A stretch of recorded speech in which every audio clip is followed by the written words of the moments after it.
They're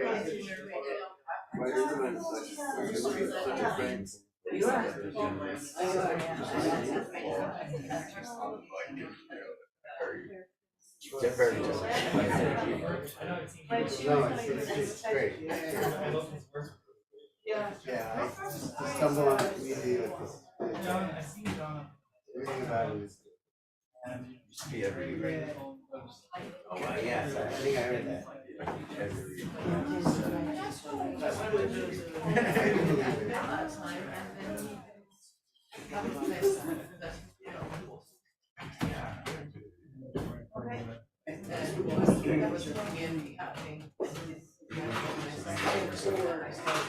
Yeah, kind of fell into this. I took a filmmaker class. Oh, it was great. It was actually, I didn't come from that at all. So for me, it was just a great opportunity. So it's kind of, it gives me a lot of energy. So just kind of change perspective on these. When terrible things are happening, it's time to get happy things. Good things are happening, it's a good time to get. Well, I'm actually only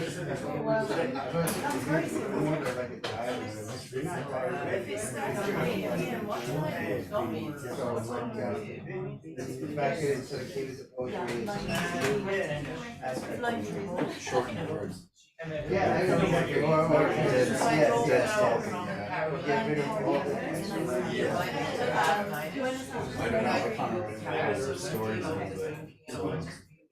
No, I have too much language. No, I understand. I mean, I don't come from this world with it.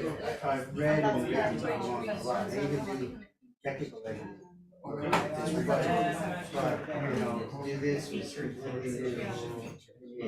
I stumbled into it. The more I drink, the more I get taste record. The moment I taste record. But yeah, I kind of work on a part-time basis. I work remotely for a company called and I do help them with marketing or technical editing. I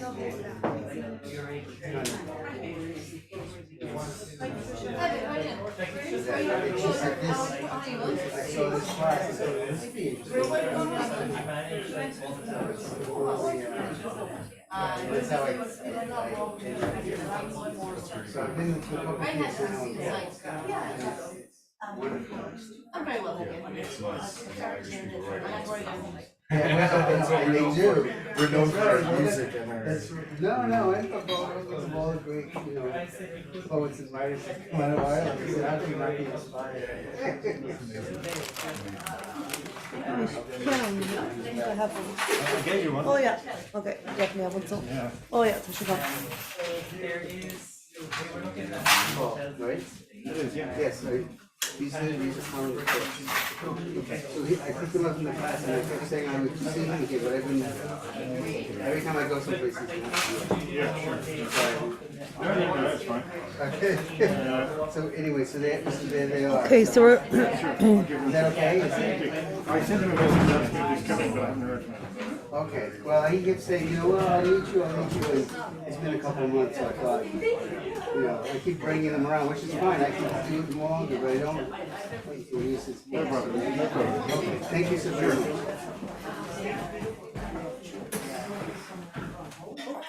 1 2 1 2. Is that mic on? What? 1 2 1 2. That's not going out through the room at all. 1 2 1 2. Yeah, there we go. So Díomh a chuirde agus fáilte romh chuig ó bhéal. It's Misha Julie, Bannon T. I'm a bit rusty. It's a long time since I emceed. I'm hardly even get to come here very often, so it's lovely to see everyone. So just biggie das fáinach lom never done. Be nice and patient with me if I make, not if, but when I make little boo-boos. There's a lot of multitasking going on here, especially with Paul. So we just kick off the night. We've two fantastic Poets for Ye. We have Darragh who's joining us on Zoom, and Dairena Chinnéide, who came all the way up from Cork. So Maris Gná Tomid Contusnu Lesh on 5-word challenge. So we started the 5-word challenge. You'll have about Cuig no me Dea Condon You'll have about 15 minutes to write a poem that includes those 5 words. Beg Sean to give on Donna Lev after people read their poems. The winner will be determined by yourselves, by your reactions. The winner will have 2 books posted to them and a free drink at the bar or from your own fridge if you're joining us at Zoom. And then we'll take a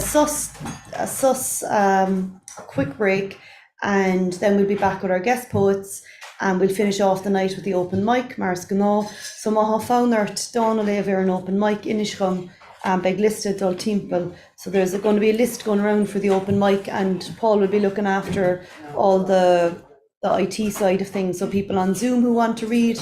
So without further ado, we shall get on with our Cuig Ockle. So tá Cuig Ockle ag tastal uing, so Cuig Ockle be lever dul. So just shout out the words there, the first 5 suitable words. Jim, you look like you've a word bubbling away. An Irish word. Not at all, huh? An Irish word? Not sure. Well, English, and we can translate it to Irish if you want, I suppose. Cueness, okay. So the word cueness is quiet. Quiet. Quiet.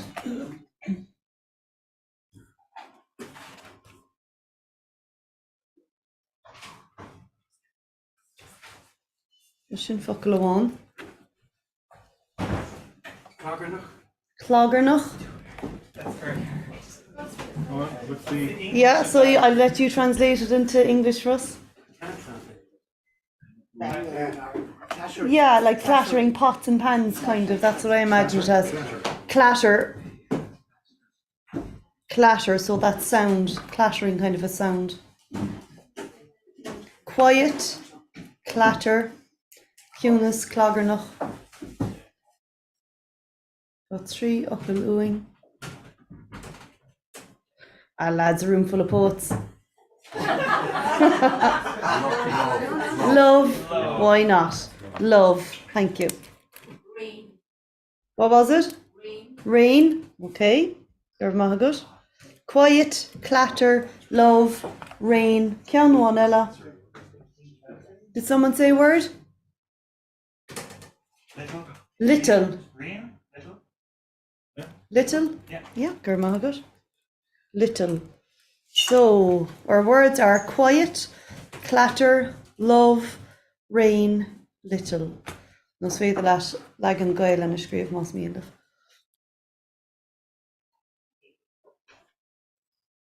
So we'll say Cuig no me dig. We give you about 15 minutes there to scribble away.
Yeah.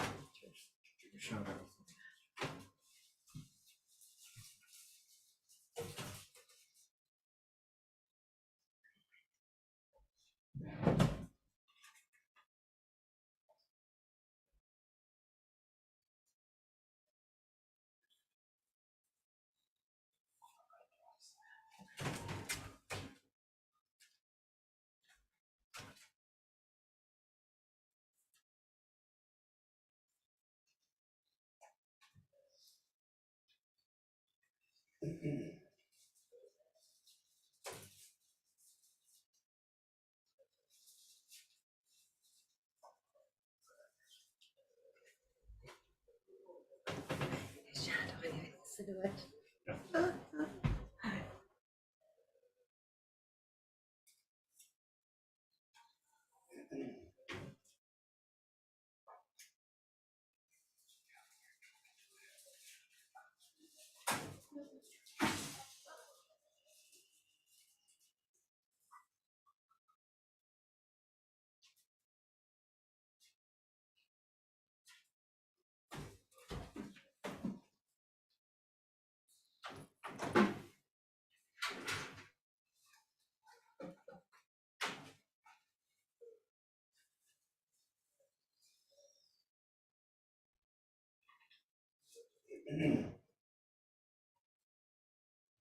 I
couldn't do it on the I wouldn't want anyone injured.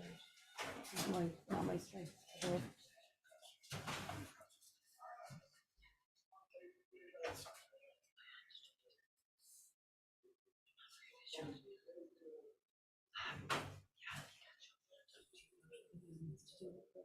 The writing.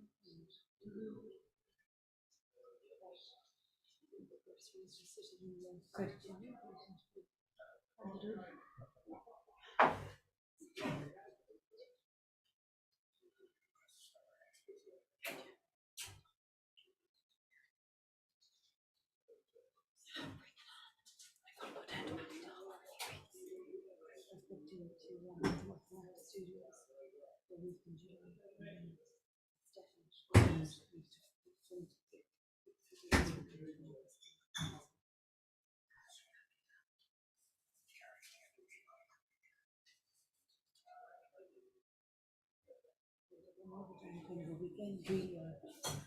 Two nights maximum, just roll for 30 something a week. I'm just didn't give yourself the space to come up with something you weren't planning. Do you know what I mean?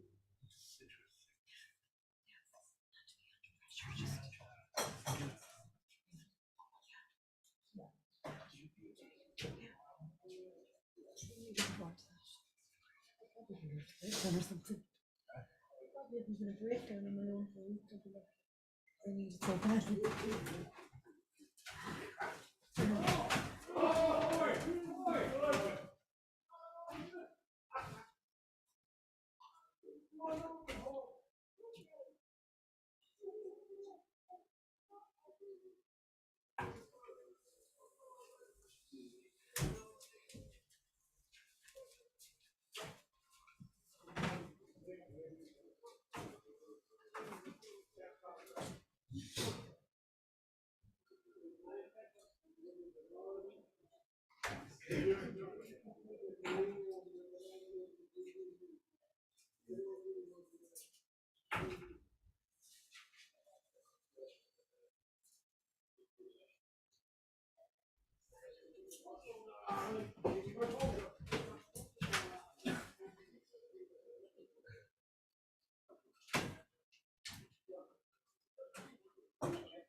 Okay, so will I break on Lanun Chinnéide? Put enough coins in.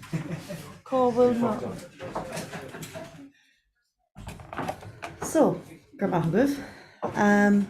It looks and sounds like we're ready for the 5-word challenge. Agus tasúla gom go bhfuil daoine ar líne á réig. I saw Alan Titley's silhouette there a few minutes ago. Is he still there? I know that silhouette anywhere. He's there. Tá sé full sound. Hi Alan. So, Hamid con Lanunt. Will Dawn again? Is anyone ready to come up and read their poem? Looks like Colm Scully. Excellent.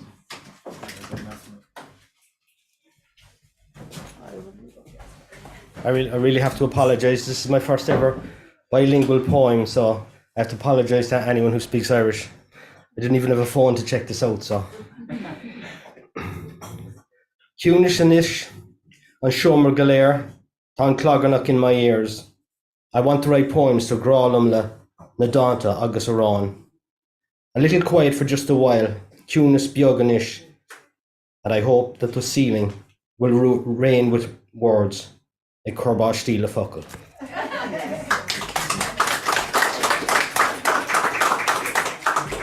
Mahu Colm Onirach, gur míl mágat.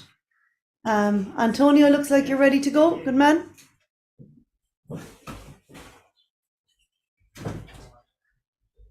Hi. So this poem here is called Inches. Rain falls for the last spring evening. A quiet thunder claims its presence. Few inches of love for a couple of foxes, fighting for their lives, running under the clatter of the stones. From little chances of surviving the play of the liquid destiny, freezes a wild and ancient beauty. Thank you. Thank you, Antonio. And just kind of occur a gwibna díobh má Hanni and Dawn lat Larry gon méidsin. You know, if you really like a poem, it's you that need to let us know that. So give it a whoop or a clap or whatever. Let us know, because it's yourselves that are determining the winner. So, Ella, in your Lena? Okay, Massimo, take it away.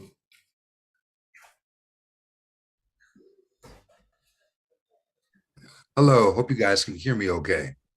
Always honored to be here. The poem is, the raindrops may clatter, but they are litter. The raindrops may clatter. The raindrops may clatter, but they are little. And if we're quiet enough, my love, we can hear them one by one. Thank you so much.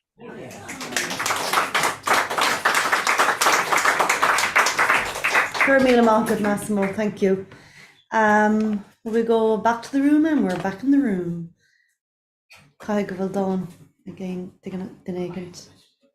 Okay, Patricia.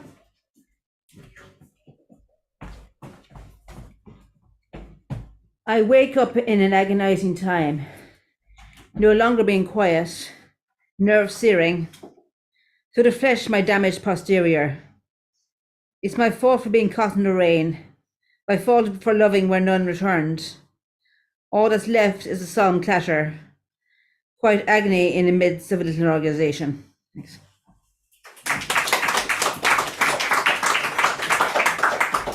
Good Patricia. Agus Sue Blue. Thank you. I kept it simple. Rain.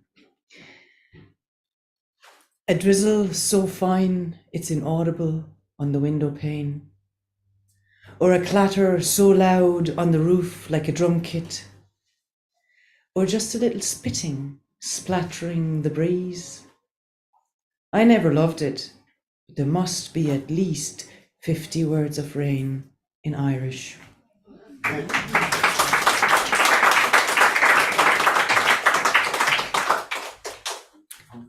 Gur míle maith agat sú.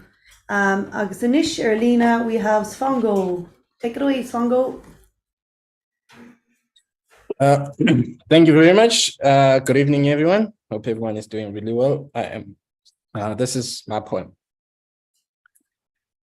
Shh. Be quiet. The voices are coming, getting closer by the minute.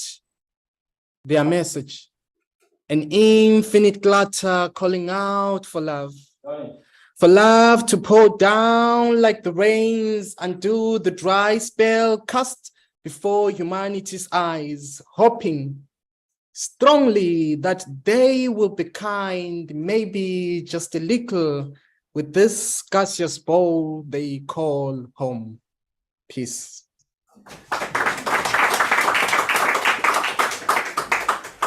Gur maith agat Sfango, thank you. Aine Ella, Mahu.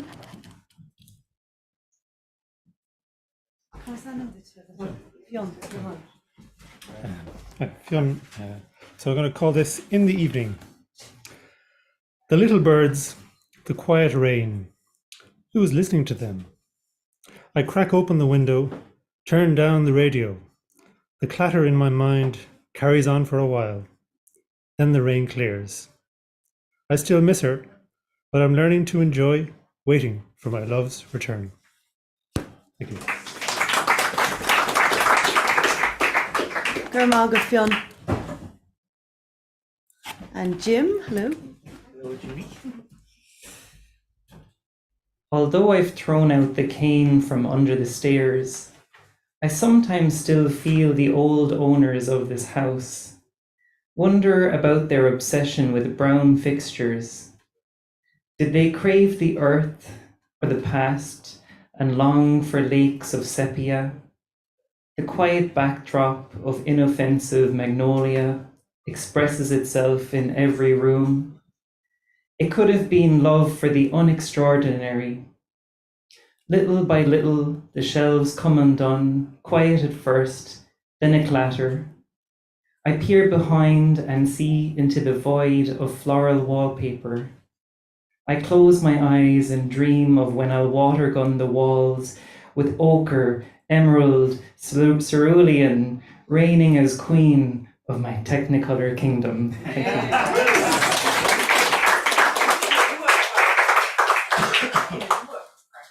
Gur maith agat Jim. I was triggered by the word wallpaper though, because we have just been battling with wallpaper in our house. So yeah, gur maith agat.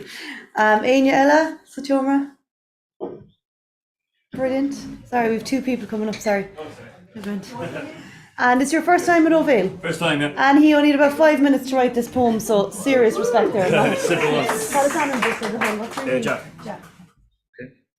Okay, so I call this Pondering Puddles. With little love did the rain clatter upon my window pane. The illustrating ink helps me to ponder poetically in my quaint, quiet room, as puddles play their gentle tune. When lonely like this, I need more than raindrops to withdraw worry from my mind, but my pencil helps me leave sad thoughts behind. All right. Mahu Jack, fair play to you, gur míle maith agat. We've someone online. Pam Ski, with the rig. You ready, Pam? Hi, everybody. Perfect. Thank you. My mother said. We lost you again, she's going to mute. Sorry, Pam. 1 second there, we'll try and get you back. We've lost the sound. Is there something you can tweak? Yeah? Can you hear me now? Back again. Okay. My mother said I always cried for the moon, the clattering tantrums of a thwarted child, raging against the unfairness louder and larger than the littleness of me, wrecking the heads of my family, that I loved the sound of lashing rain and leapt into puddles like they were bottomless oceans, looking to cause a stir, the massive splash of a child who causes chaos, not a quiet child.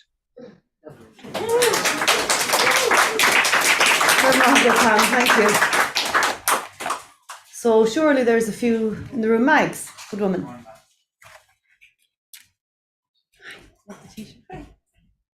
Rushy, take my son to the airport, but we always get it done anyway, don't we? Cunis Cree. Hear little drops rattle the corrugated roof of our love shack. A love that's immune to every single treasure but the heat of the beat of tachycardia, your trembling heart. Moulded with a perfect symmetry to the sum of the curves that trace your back. Cunis Cree, the calm of waiting for the clatter of short moments that will always bring us back. Simple pleasures so immense, delicate sensations so profound. Nothing can beat the clatter of raindrops on a corrugated roof an Gortna Lower. Nobby Burha, Driddle McCree, what do I say here now? I clushin leis the Dairena báiste, agus in our Savin, so in our Lee. Okay.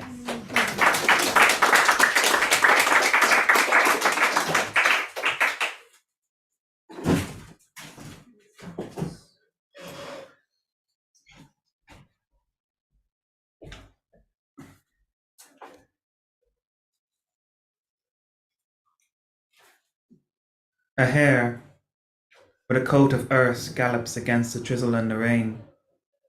In rain and drizzle, the aluminium of my car rattles, clatters.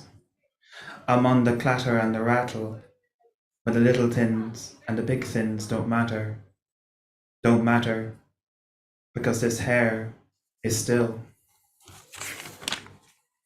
And then it's not so still, and scuttles, gone, under the burren limestone and ancient ditch, and among the things that are so ancient and natural, or stolen back by nature, once so unnatural.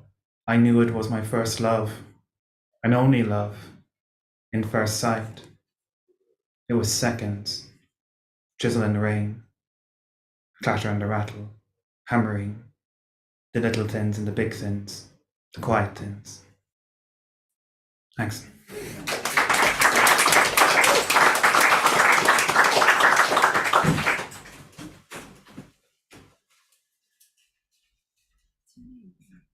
Anna L. Yes. Thank you.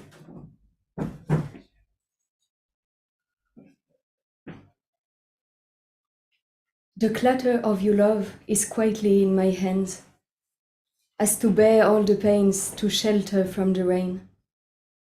It's there, it does not bend, like a small little stair. It's there, that's all it meant, to be kept as to share.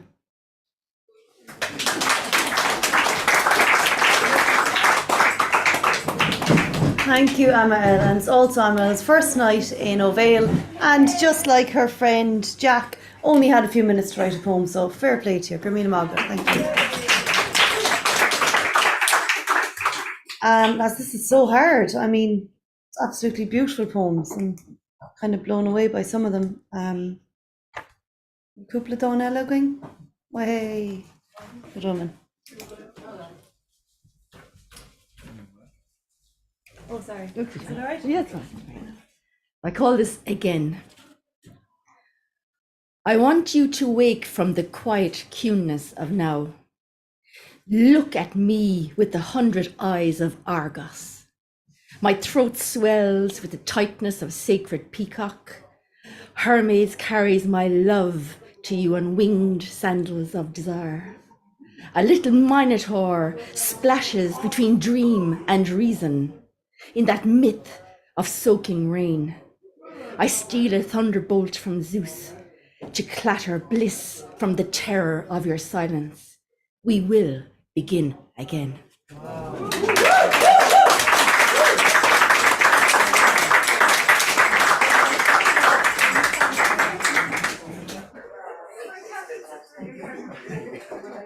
The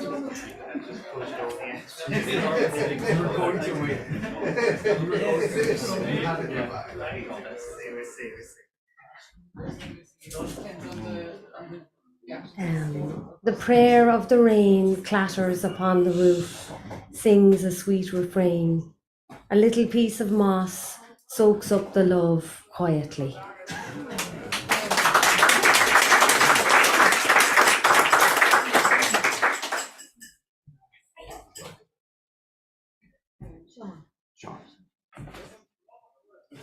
Cloggernoch Boshti, little Cunis, please. Did I hear you say you might love me?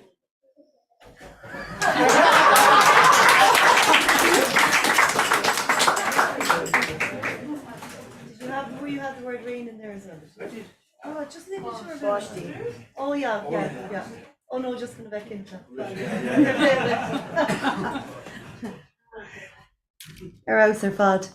Well, ain't you alone? Oh, sure. There's someone scribbling away here. Yeah. You don't have to, but go on.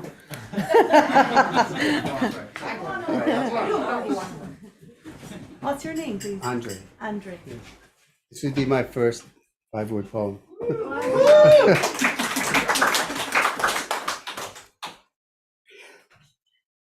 Thoughts about our love clatter in my head. It reigns over all other thought. I say, leaves little room for anything else except the quiet I hear when we meet again.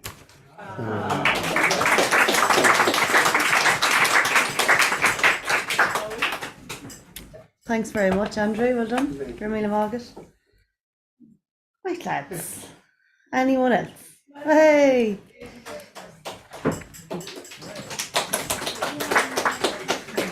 What's your name, please? I'm John. John? John. John, sorry. Okay, thank you. Welcome. It's a little dark, but I'm in a really good mood, but it's just dark. Okay. The bottomless eyes of your darkened past, the glints across like flecks of paint you cast around with your careless brush, tinging this and shading that, touching up lives and crossing paths with broad strokes. Your paint expands and drips and stings until the room stands quiet. Your work an homage to yourself. A mural of pixelated scenes you conjure up and spray across the harmless suitors that stand in line and go, Your promised love hung like a carrot, dangled across your latest piece. All springs and slaps and clatter traps, all on your little display. I'll stop sprawling in filth, desperately scraping for something other than shit, so you can beat me with blackthorn, castigate me forward or backward or sideways. As your paint rains down, all part of your show. Sorry.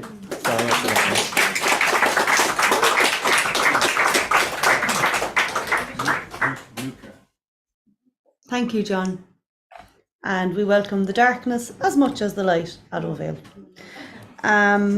Luca. Will Luca or Lena? Nuka, sorry. Nuka, are you ready to go? Yes, I am ready. Can you hear me? Perfect, loud and clear. All right. They discovered a haven for romance. In the grand halls of cynicism, they found a little alcove for love. Upon the rocky seas where prospects are shipwrecked, they raised an island to rest the battered heart. Amidst the arid deserts where greats have perished, victims of tinder and thirst, they erected an oasis where even idle dreams can flourish. And on nights where the rain clattered upon their roof with hell's fury, they found quiet in each other's arms. Everything else drowned out in the bliss of requited love. Very good, Luca. I'm not sure if you could hear there, but there was a lot of after the end of your poem here in the room. Gurmila Margaret. Is that it, lads? Anyone else? Aniela. You can still read it. It's up to you. Oh, good match. What's your name, please? Ed. Ed, nice to meet you. So I think this is called Forgotten Feeling. The little raindrops always move quickly. Last week I felt so heavenly. For I know the clattering of my heart. It brings me back to the start, before the gentle quiets turned into rampage riots, where man and dad could never agree, and the TV was so bright I couldn't see. Pause for a moment when you feel love. Never let go of the perfect doves.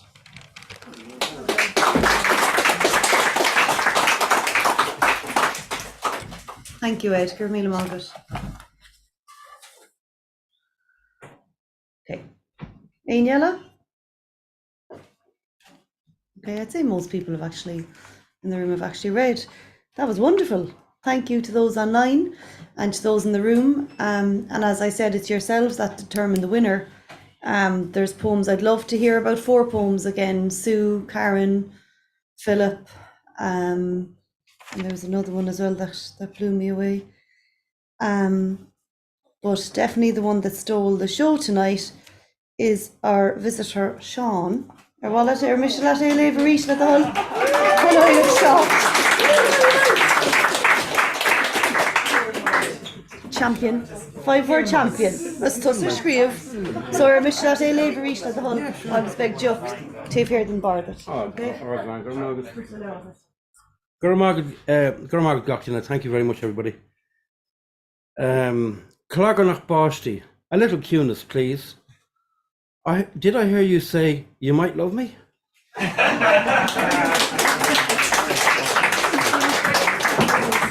Mahu, Sean. So, oh yeah, all right, 3 keen. Wow. 3 lauret agus joch.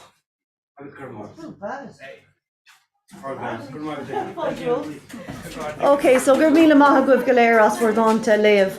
Tomid chun suscar the Hogan Danish. We're going to take a quick break.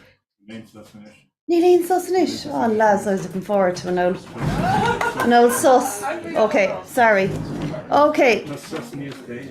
Yeah, big sus going ní stainy, so after the guest poets. Sorry, I missed that little change. Right, so this bit is the Fogri, the announcement. So Cúpla Fógra Díobh.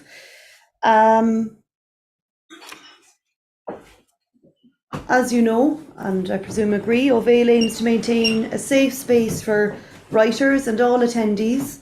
So we subscribe to the Arts Council Equality, Human Rights and Diversity Policy.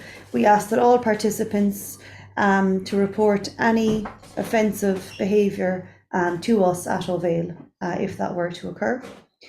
The 11th 5 Words International Poetry Competition continues, with the words changing tomorrow at 12 p.m. And our judge this year is Theo Dorgan.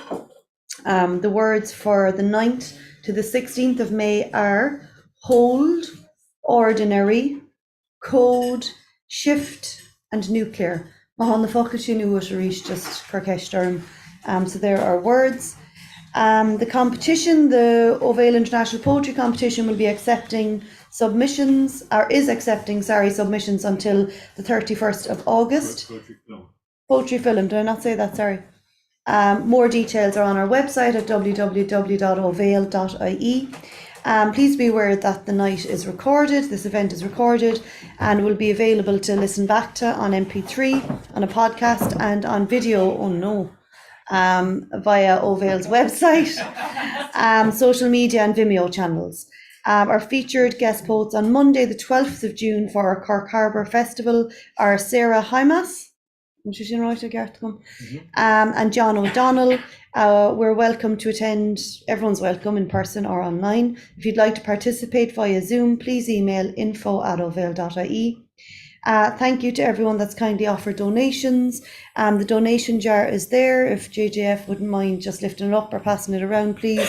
And PayPal donations can be made via the link above the live poetry stage on our website or via our contact page online. And I also just want to say before we break, before I introduce our guest poets, as always, I'll be handing around the open mic list. So I'll kind of let it wander around the room So just if you see it, pass it on, please. And I'll keep a close eye on it. And as well, just to let you know that our good friend Mary O'Connell is quite unwell at the moment. So for anyone who knows Mary and would like to wish her well, we have a lovely card here that Paul gave me. So if you'd like to write a message in it, just come up to me as well and I'll give that to you, no bother. So without further ado, Darragh is waiting patiently in the ether somewhere. So Táim se chun Bahosnéis na Bhilí a léamh amach anois. I'm just going to introduce each poet briefly with their brief biography. Táim se chun iad a léamh as béarlas dócha, is all right. So tas nómí le Darragh begel Darragh léamh chun tosaigh. Darragh is going to start this evening.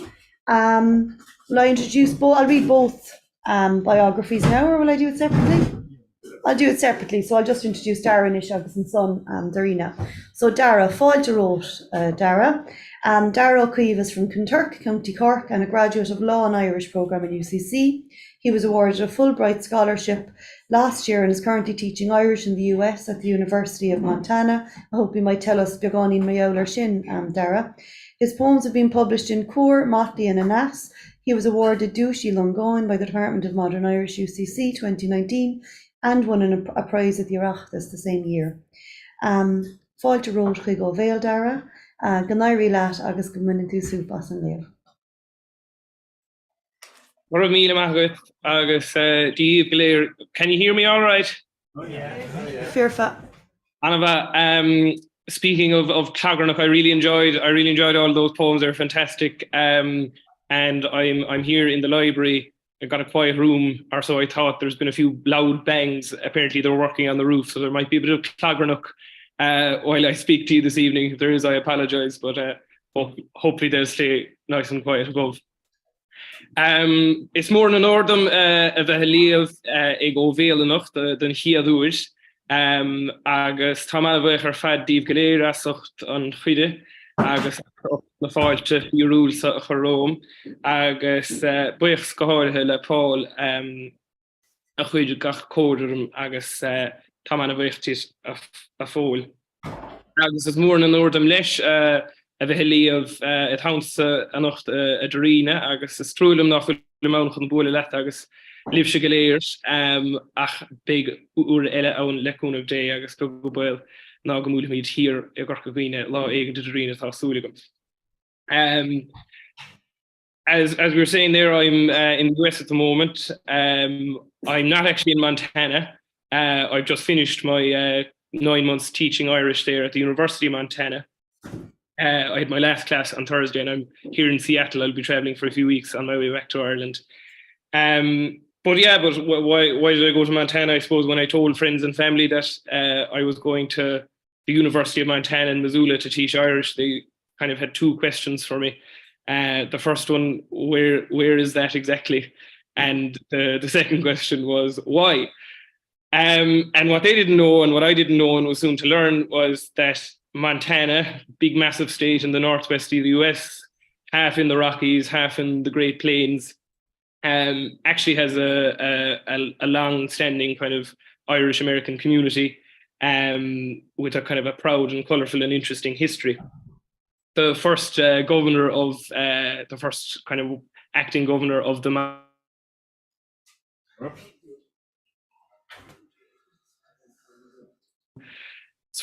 from Waterford and exiled to Tasmania after leading a failed rebellion in 1848. He escaped from Tasmania and went to the States and fought in the Civil War in the US as a Union general and was a kind of a war hero, and then was sent to Montana and he died there in suspicious circumstances in 1867. And Montana became a state then in 1889, and shortly after that, there was a big influx of migrant workers who went to work in the booming mining industry. It was mainly copper. Most of the world's copper came from Butte, which still to this day has a massive Irish-American community and a very good and lively St. Patrick's Day, which I can attest to personally. So, and there was a big Cork connection as well, because a lot of people went from Dairagh, including Irish speakers, went from Dairagh to Butte, Montana. And today then, the University of Montana has a well-established and well-renowned Irish Studies program where I was teaching Irish under the supervision of Dr. Darragh O'Riordan, the director of the Irish Studies program there. And I'd like to especially mention Darragh. He's a proud Corkonian from by the Lough and a graduate of UCC. And when he was completing his studies, Cushlee, he worked, among other places, at the Long Valley Bar. And when I told him that I'd be reading at this event, he was full of fond memories and funny stories about Humphrey and Rita Moynihan and his time in the Long Valley. So I just like to mention him especially. But enough talking anyway. I suppose this time I better read a poem. And I thought I might start off with a poem tonight. It's the only poem I've written since I came over.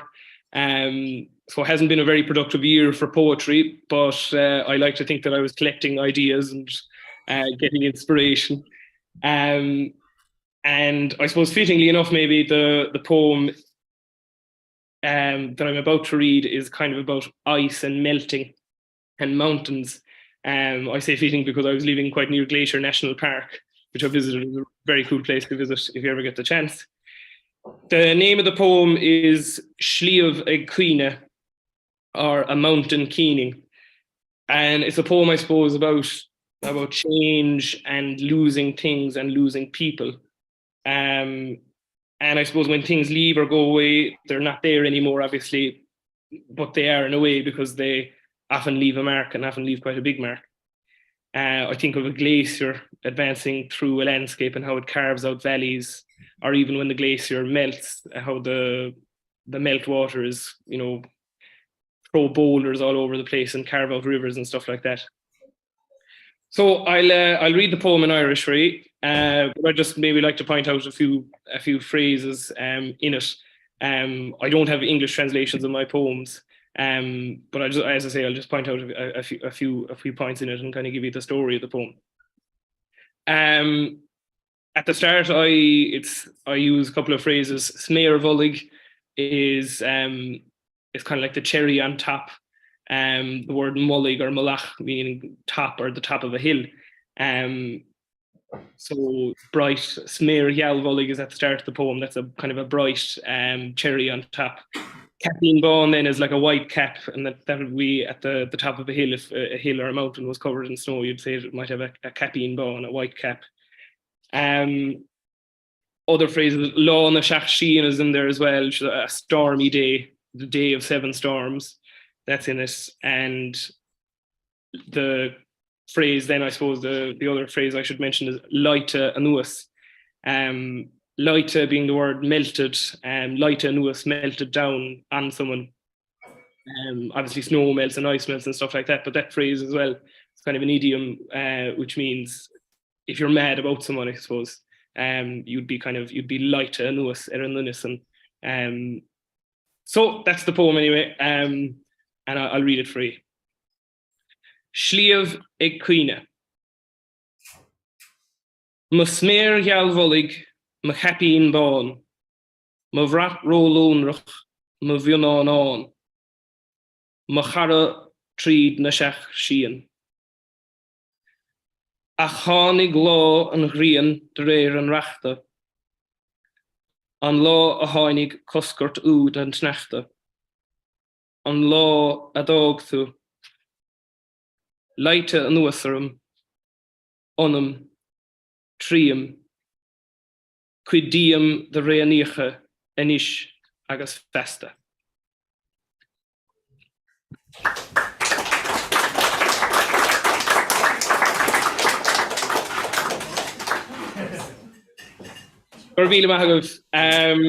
My next poem is called Dairena, Census. And I'm sure a lot of you filled out the census last year. I believe we're getting the results of it at the end of the month, the full results. And the new feature this year, of course, was the Tashkadan Taufi, or the time capsule, which I think we'll all agree was a brilliant addition to the census. I thought it was anyway. And it turned out that I was the one who was filling out the census in my household. My dad and my sister were on holidays. And I kind of like the whole census. I find the whole thing very solemn anyway, filling in the census. And so I was thinking about for a long time about what I'd put into the box. And I came up with this poem. I wrote this poem, I composed it, and I wrote it into the time capsule space in the census. And it's basically, it's me, and I count who's there and who's not there. And as I said, my dad and my sister Clodagh were away. My brother and sister Sarah were at home, but who wasn't there was my mum, who'd passed away the year before. And I suppose it's those everyday things often that kind of remind us of the people we've lost, and I suppose the census then kind of, I suppose, reminded me of my mum. The poem kind of plays off the word áireamh, which is in the word census, Dairena. It's a compound word, Dain being sort of human or human being, and áireamh then counting or enumeration. And there's a couple of phrases, with that word áireamh, counting. If someone is son áireamh, they're in the count or they're included. If they're as an áireamh, they are excluded or out of the count, not included. Another phrase then that I use in the poem, ní lena áireamh there's no counting, or something is incalculable. And then lastly, d'áirithe, which is something that can't be counted, incapable of being counted. So I suppose I'm playing on that word all the way down through, the fact that we couldn't count mum because she wasn't there. And then I suppose that in a way I kind of say in the poem that she could never be counted, because of all her qualities. And that's the essence of the poem, really. So I'll read the poem for you now. It's Dairena áireamh. Mise fearan tí an ocht is fumsa an táireamh. Tá maithid agus Clodagh siide haar sáile. Caoimh agus Éire is Paul an sa a láthid ag a baile. Chuigear an líontí ó Caillich Kathleen ar máthid, as láthid, as an áireamh. Í siúd nach raibh é an áireamh riamhirse. Í cho tréithich có tláisin, có hilgnéithich có grábhar, cho déana cho máthra. Í siúd a bhí riamh is atá an ocht do áirithe.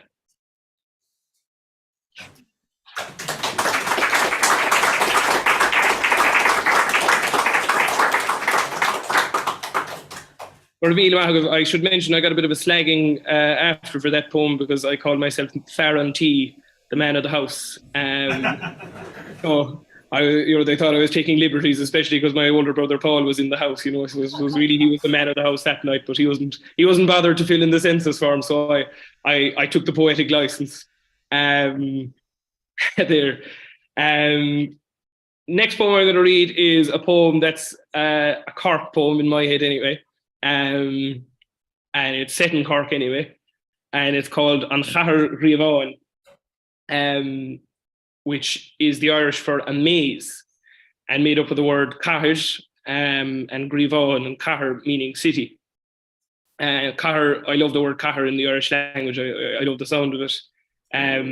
Originally meant like I suppose a circular stone fort or something like that. There's a great one down near Cahir Savine over the water, great example of a chathair. And a city then in the modern meaning, I suppose a collection of stone buildings, I suppose. And then An Chathair Gríomháin, a maze. And the poem, I suppose, it was written after the end of a short relationship. And the particular fella in question, I met him in Cork and was living in Cork that summer. And then the whole thing ended with the end of the summer, and I went home and lived at home because it was during COVID actually. And then the next time I came back up to Cork, he was very much on my mind, and I kept kind of thinking I was going to meet him. So kind of walking around the streets of Cork on edge a small bit. And feeling, I suppose, maybe like that I couldn't kind of get over the whole thing, and feeling trapped a small bit in a maze. So it kind of, the streets of Cork became, where I'd met him, became a sort of a maze that I was finding it hard to escape from. And that's what the poem is about. I'm walking around expecting I might see him. And lost. I steal kind of two lines from the song Dón Lóg, the love song Dón Lóg, where the singer and the speaker in that song says, Bhuinis here agus bhuinis here, Diam, you've taken east and west from me, and you've taken the sun and the moon from me. You know, it's kind of disorientation. And anyway, I suppose because O'Vale is in Cork, I thought I might read this poem for you. So, An Chahar Riváin. Nuair a dil mé treis tamil an gahar Riváin. Bhí me chrí is an téir go traum le tnúháin. Mé feheh fiecha viking to haram a tráid. Mé a súil go gíing Róm amach dult fiún a dul haar braid. Bhí the haid sí a gháil stelagum is mé fándum féin coslí. Bhí Róm ag bor hrád Washington is hrád a chapel bhuí. Mé cailte gan trórs na sráidne I gahar Riváin ar sirí. Hid agus hir bhí buinte díam an hileach chomá leis an rian. Réitigh tú riamh an chahar Riváin. An bhuaidir se fós an uascailt ón táin. Nuair chuise magála féin in raims na rútaí. Bascach do bheon, nuair cealagach do chrí. Sin éon count san gur maith.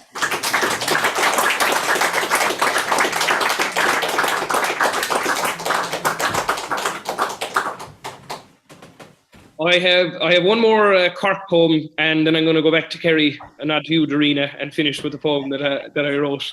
Well, I didn't write it in Kerry, but I wrote it. I got the idea in Kerry, I suppose. Next poem I'm going to read is on Bille. I was commissioned to write a poem for a documentary that was done for Radio na Gaeltachta about the Inta poets, who I'm sure you'll be familiar with, the group of poets who were all at UCC in the 70s, Nuala Ní Chónaill, Michael Davitt and Liam O'Muirla and many others. And they wrote him, they had a magazine, Inta. And anyway, there were Ella Benny Arabic and Tristan Rosenstock were doing a radio program, and Ella asked me to write a poem for it. It was a small bit intimidating having a deadline. I'd never kind of had a poem to write like that before, but soon enough I kind of got the idea. And it was from a story that Ella had told me about Nuala Ní Chónaill, or Nuala Rue, who, as an undergraduate in UCC, that's where she came across or met her husband. And there's two massive giant sequoia trees outside the Boo Library in UCC. They're super trees. I love them. And apparently it was under one of those that happened, that she saw her husband. So that's kind of the start of the poem. It's about Nuala Ní Chónaill seeing her husband there. But I wanted to use the trees in the poem as well for another reason, I suppose, because when the Inta poets were in UCC, you know, they didn't kind of come from a vacuum. There was a certain atmosphere there. And it's often said that the three Seans, Sean O'Riada, the composer, Sean O'Tuama, the lecturer in modern Irish, and Sean O'Riordan, then, who was poet in residence in UCC at the time and had an office on Connacht Avenue, I think, or O'Donovan's Road maybe, and that they had a major influence on them. And so this whole idea of a tree, and the word Bille is a word in Irish, it means a large tree or a large sacred tree. And I suppose, you know, if you think of a trees in the forest, you know, like you have a big tree and you have the saplings underneath it that are kind of protected in a sense by the bigger tree, but then are waiting to grow up once the bigger tree falls over. And I thought of trees for another reason, because I suppose, you know, I was thinking about what was so special that the Inta group of poets came about. And I suppose when you have people on a campus going to the same college, you know, a certain amount of kind of cross-pollination happens of ideas and of the bit of magic, I suppose, that happens. So that's this poem basically on Bille, the larger, the sacred tree that I wrote for and about the Inta poets. a couple of words in it. I had to look up the word for giant sequoia tree, and in the dictionary I didn't have that one. That's a more huge grúdach. And buarcín is a cone that comes from a pine tree. Slattery is either a sapling or a tall youth. Yeah, I'll read the poem for you. I'll get out of it. On bille. Las mo the laurlan bool is in a shasta van sun fe noosh. Shachnik nulru a vergele den chiaduid. Tour splaun kershin, tinife, tooth. Queen Ground moor hús a húdachson a bhíoch na horí a crenú. Orí glasa agus orí rua. Is na buarcíní a hitich ón gréibh chun talún. Bhídí seo gnúasach gléir. Á mailú. Go gudidí se deisce iad siasins na chré. Is in ihir an choláiste na síalta da féach. Gur ás in a slatterí fé bhun an chrín bhuair. An bille, an fille, ab inse dóibh siúd. An ghrianacha á huaisteach iad a fás a clech lo. Gur nocht ortha dilúr úrglas nó. Siúlamíd fenna bhohin an sa chíl. Cloisimíd an nuanta falúin sa rí. Is na becha a ring athartha á gros fallanú. Buarcíní nó na milí an inúnt. Ládas na leihantamh is mé lasmud an búl. Hit buarcín ón graun me cheansa an nuas. Chuidas I deisce agus bí má chothú. I nóchas lá éigent gníana sé bláthú.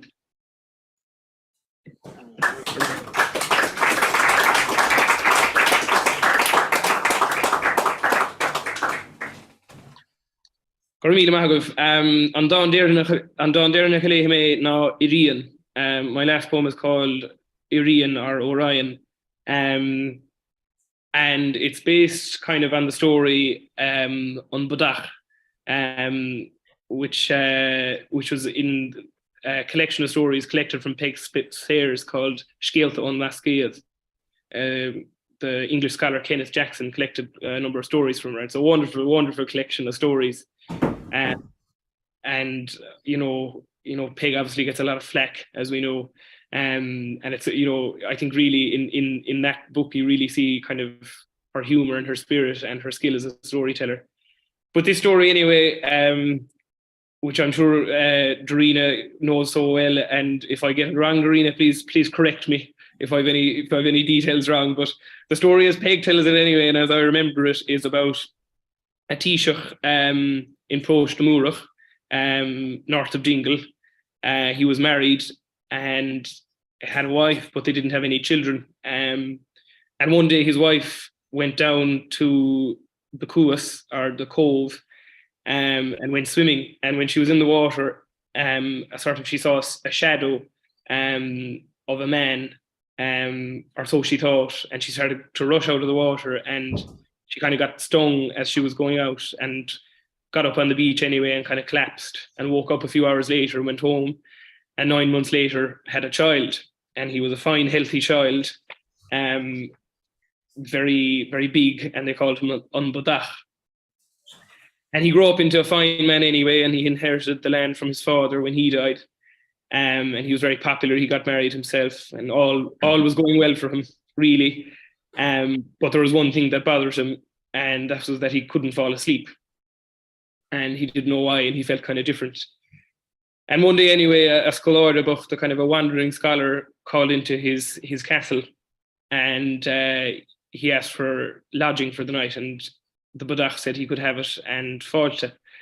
And after the dinner anyway, when he'd given the scholar a dinner, he said to him, he sent all the servants out, and he said to the scholar, he said, I have a question for you.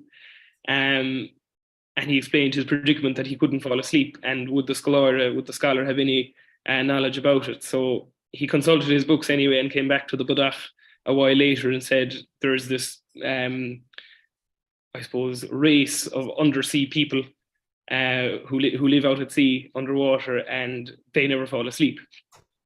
And so he went to his mother anyway, the Badach, when he heard this information, and he said, "What's the story? What's the information?" And she told him what had happened that day. And he left the house then straight away, and he went down to the cove, down to the creek. And when he was going down, a man emerged from the water and put his arms out, and he swam out to him, and he was never seen again. And that place today is called Cuasa or Brandon Creek in English, where St. Brendan left for the New World, but in Cuasa in Irish, so it has that whole story attached to it. The name then, the link in the poem is the name of the constellation, the Orion constellation in Irish. One of the names for it is An Badach, because I think it's in the shape of a big man. And so I was down in Ballinartairig with UCC, and we were walking to the pub one night from UCC's house, and it was a beautiful starry night, and we saw Orion, and I read the story a few weeks later, so I kind of linked up the two of them. And the story, I suppose the poem then is about feeling different, feeling a small bit different. And, I suppose anyone who grows up LGBT, maybe, you always feel a bit different, even though, everything might be well in a sense, but you feel a bit different from everyone else, as did the Badach, because he couldn't fall asleep.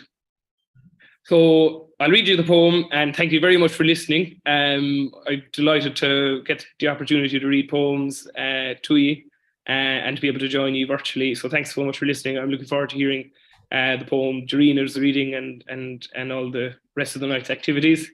But I'll finish off with this poem, Arian, which starts off with a quote from Peg Sayers. Arian. Bhí an tí agus an áit ag a féin an son, ach má bhí ní raibh sé sásta. Bhí éistige go raibh rud éigent bunas ciún leis, sé sin nar a bhéidir dá titim dá chola. Bheasas riamh grás deoranta, at difriúil a dúin, cé go riachas an mar gachnain, is go ditachar mo huan. Mor a bunan is an Badach, ná chud loch is títhe nuas ló. So the dog céapatha cráite, gan solás, gan suinas, gan só.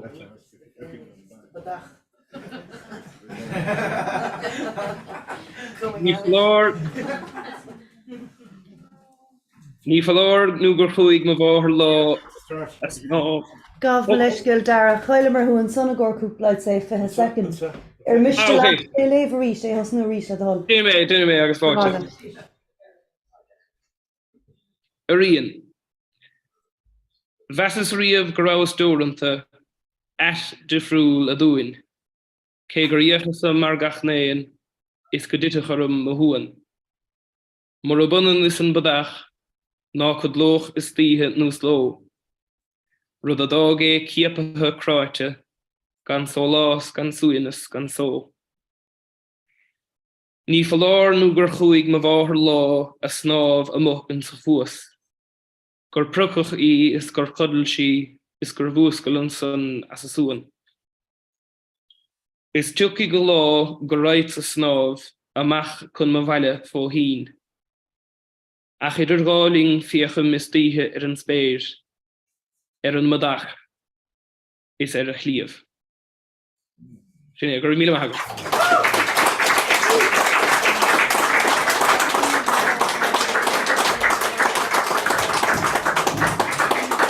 Darragh ar a míle buchas as the chuid dáanta a roiintling, bhí sin fíorsamú agus áling. I could tell everyone was really moved by a lot of your poems, gur míle maith agus lecúnamh Dave feic me to ego veil bio omegant.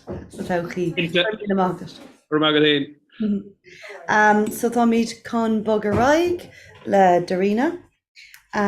So fáilte wrote Dairena, she's no stranger to O'Vale. Dairena ní Chinnéide writes in both Irish and English. She is currently a writer in residence for the language and culture organisation Oidhreacht Caoimh. Darragh is her latest collection. She was Poetry Ireland's Poet Laureate for Listowel in 2020 and in 2021 was awarded a residency in Centre Culturel Hollande, Paris. She was Irish language writer in residence in DCU in 2019.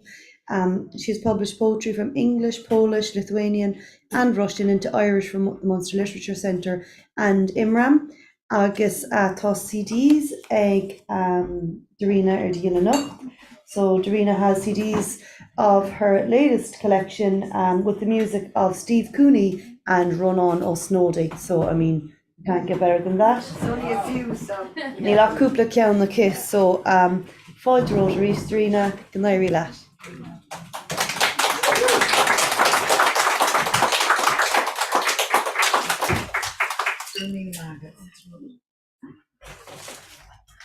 Excellent. Hello, Constantia. Darragh, bhí sé sin just nótála, bhí sé ar house, ar father fad. I'm going to read from my latest collection, Darragh. This is my 11th poetry collection. And it's actually out of print already. In a year and a half, it's gone. So some of the poems are on the CD, but I had great fun doing the CD with Steve Cooney and Ronan O'Snowdy. Some of it's a bit bonkers, some of it's a bit serious, but Sean there will be dealing with them after the reading. But I'm going to start off with the goddess, agus Shisha, the goddess of Mount Brandon. I'm going to read in Irish and some translations, just a few, not all translated. I hope you can stay with me. So in Chiad Cheann ná Bandiach na Críanan, agus it goes like this. Shasan she traum torach lac chlocha shlé sa cheo a cuimhnú na dúhí. Gin gach lorug cushe gach lohanne washlucht in a meon bound rian na dalta má gourd. She buinachtaí ishe a bhanían na mach rimpe dúhig rianach ag airi gréine. Nocht larug na gnuk. Siúlamid harste a brin Holán le Hannam and Clay, the goddess of Mount Brandon. A fairy stone stands heavy on a mountain in the mist, protectress of the land, birthing each footfall, every breeze, nobility in her poise, the queen of surrounding lands. She is femininity itself, she who blesses before her the land of Dairena at sunrise. Naked on the slope, we walk by her, unaware, her womb as heavy as the soul of the mountain.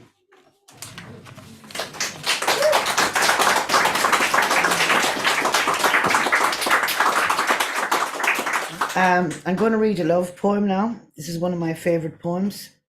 It's a kind of a mixed bag. It's a love poem for somebody that you love the very bones of, but sometimes it's the good, the bad, and also the ugly. So, you know, it kind of goes in one big basket, doesn't it? So here we go. Tusa. Is tú an rúnin cúhalach an grá fé chead an osna imhrolach an ceol síos an air. Is tú an fallide an locht im chrí an brón uignach an lasser im chaint. Is tú na beol a brúte na géarga alasacha na méranta míne na súle damanta. Is tú sochar an lei. Is tú an tarc hiada an rís a chót an ístin éanair. Is tú navní agus gachní, an tóding anis, an cecht is déine, an crickan is a luach.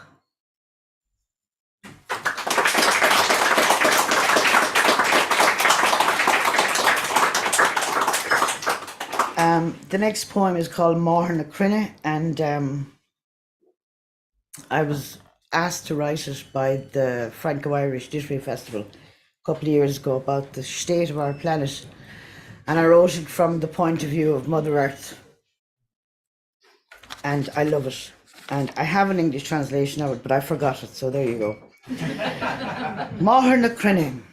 Raib tar an talamh fen ar gusa, Shilin rawarta fuil yarag fe rog chlehe, lorag na hele krimnehe.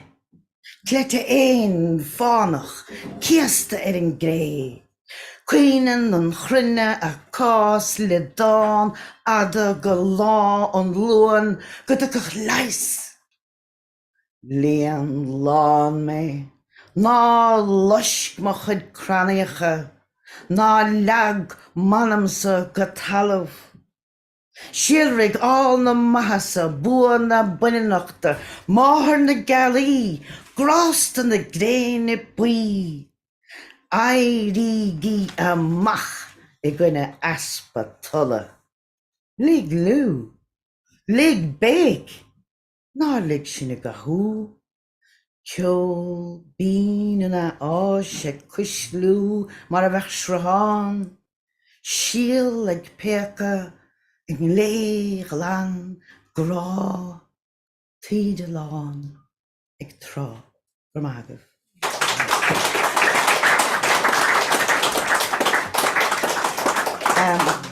The book is in sections, and this section is about women's issues, and I won't bore you with my rants about the menopause because I've been doing it for a while now and I feel very strongly about it, but I just don't feel like it tonight. So I'm going to read a poem. I will not. I'll read a poem about the body in a positive way. Corp. Cho buineann le dealamh de aisling na gréige. Cho luafar le lú be gair gríomháin. Cho cóhalach le calín ó go gúine.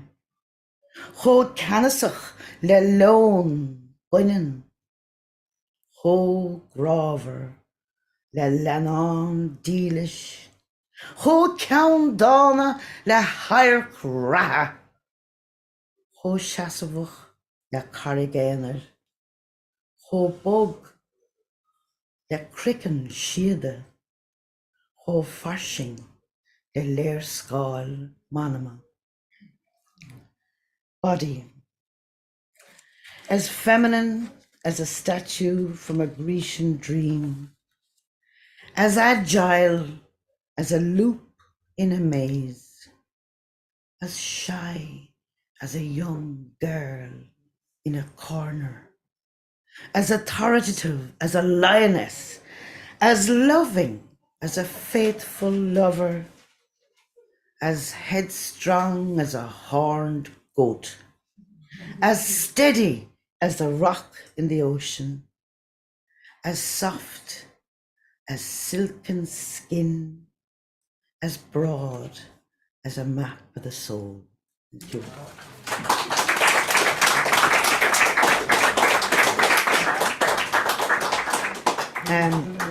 Darragh was mentioning I really was impressed with the poems, Darragh, Visana Hokalo or Fad, and I have a poem. My mother passed away a couple of years ago, and I heard her. She was a lot of things, and one of them was I heard her on the radio after she died, and it was kind of, I had her back in the present tense. So we have the past tense and the present tense, and the tense is in the poem, and kind of means a lot to me. So, and I'm sure láthach a gcuinim a bháthair. Tá na líag de bháis rahamta san aimsir chaite don giadúir. As láthir in nifegáin na maribh. Níle gom ach tafod dod ro, an ceol crín a hill le madaracht hóiste a chud cainte. Ní raibh éan ar a spár, ach cumarsáid, vín. Chóla tú ar arna dí, dardig mo chrí. Vís san aimsir lárach ar feig scaibh. Sríochtaigh an chlár, dhéachas amach an nóigil ar a réandít, má callad a glóir, mar a bheith leis ón saol eile. Thank you.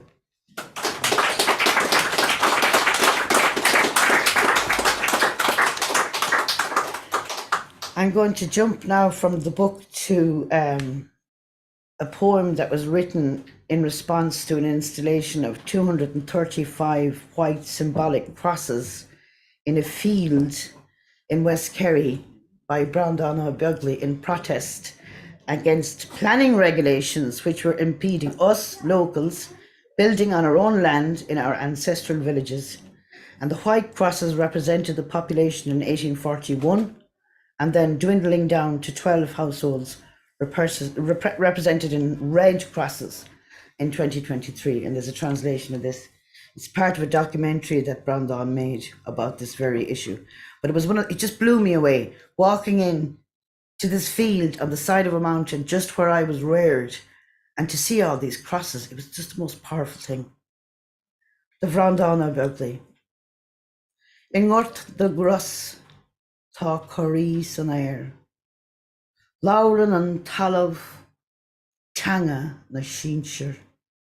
Laum gan rian treve, bán gahan bán tíochta, gan cogur Dairena I mulloch na híthe, gan súgán ag casa ach glór inil, mar a bheith rian na bú chuí, a dreapa chuí, casta, cráte na pleanála. Ag airí amach go nú íseach, ag gcuine mair leis, a taidemh ar bhaile, san áit a tógach sin, ach tá relig déanta don maile se gcuine. Our village. In the field of crosses, there is a trembling. The land speaks the language of our elders, bare without its tribe, pale with loneliness, no human whisper in the belly of the night, no straw rope turning, just the sound of machines, like the traces of ghosts climbing the rocky walls of planning, rising up in a modern way against bureaucracy, dreaming of home, where we were reared. They've made a burial ground of our village.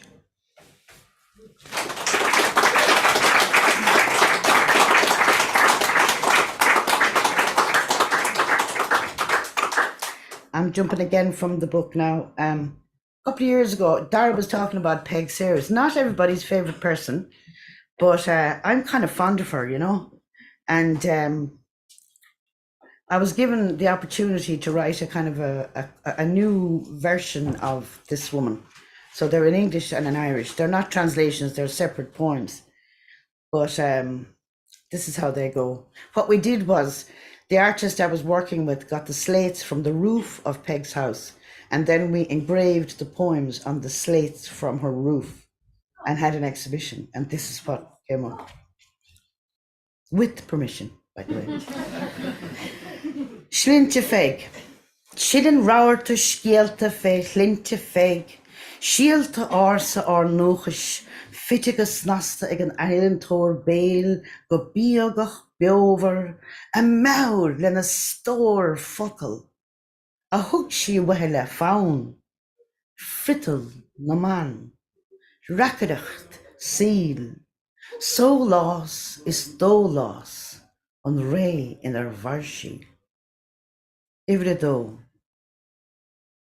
Under the eaves of this island house, a stream of words were spoken, her bright green eyes and dancing hands lit with women talk, surrounded by willing ears, never forgotten.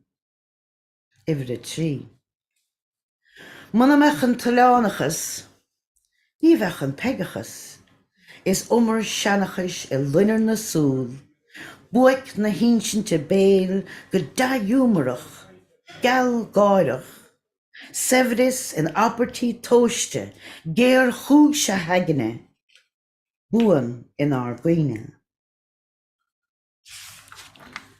Ivrid a cahir, and this is what happened in a lot of cases.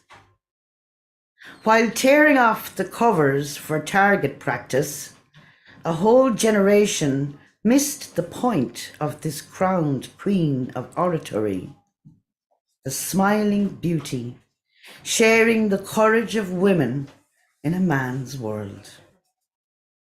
Ivre Cuig.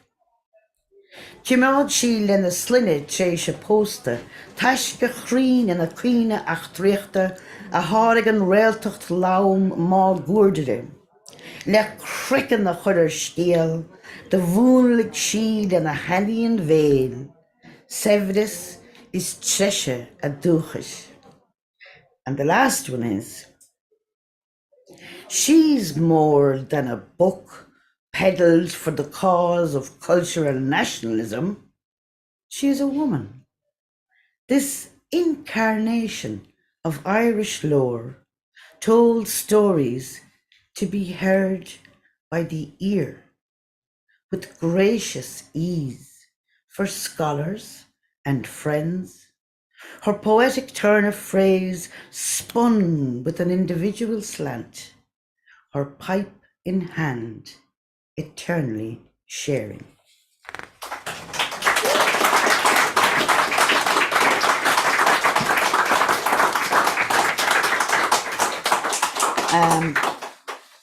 I'm losing the run of myself here now. Tá dá meile go manis a hahaníon gomorlum a couple of years ago, this time last year, a very good friend of mine called Sean Garvey passed away from Carsiveen. He's a musician and a singer and a dear, dear, dear friend. And this is for his partner, Leisha. Almost. In Neil Chine Sean Garvey. Idir chnoch is farige, law brachalach beltene. Dielig fach istach sechunis. Rian bean a ro eg mashu na skamme. Meon, ool, nís uisle na cogur mogur an lei. Canterecht, chorachach, ag crocha on a huili caila. Tust, éisteachta, winne an slua a hugo mósta. Le gra, dílis daine, go gal osta hiún, is dogha chun soon. Thank you.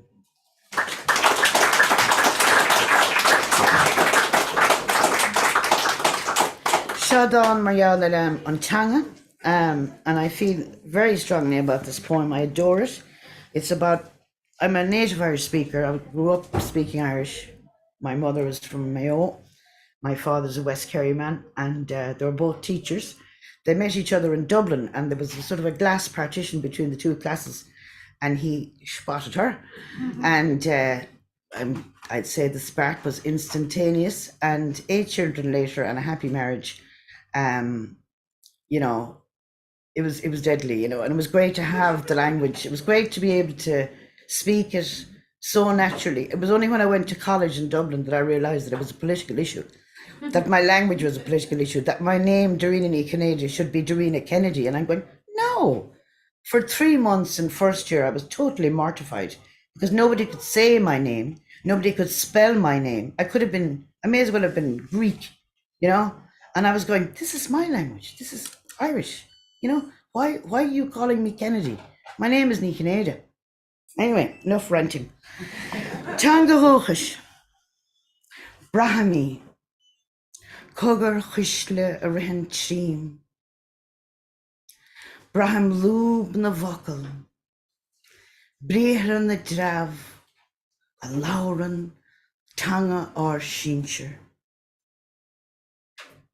Meaning she fein unnen. Ho raid le hanal. Is brushed and airy graine. Bollen a baha.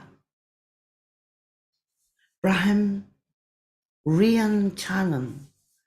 A verleen wie nu gomide. Ach wil she aun. Maar Brahmi.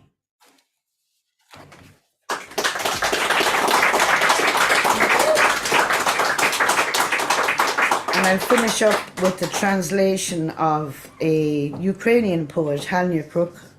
Munster Literature Centre asked me to do some translations. Again, I couldn't find the book when I was leaving, so I just have the Irish of it, not the English.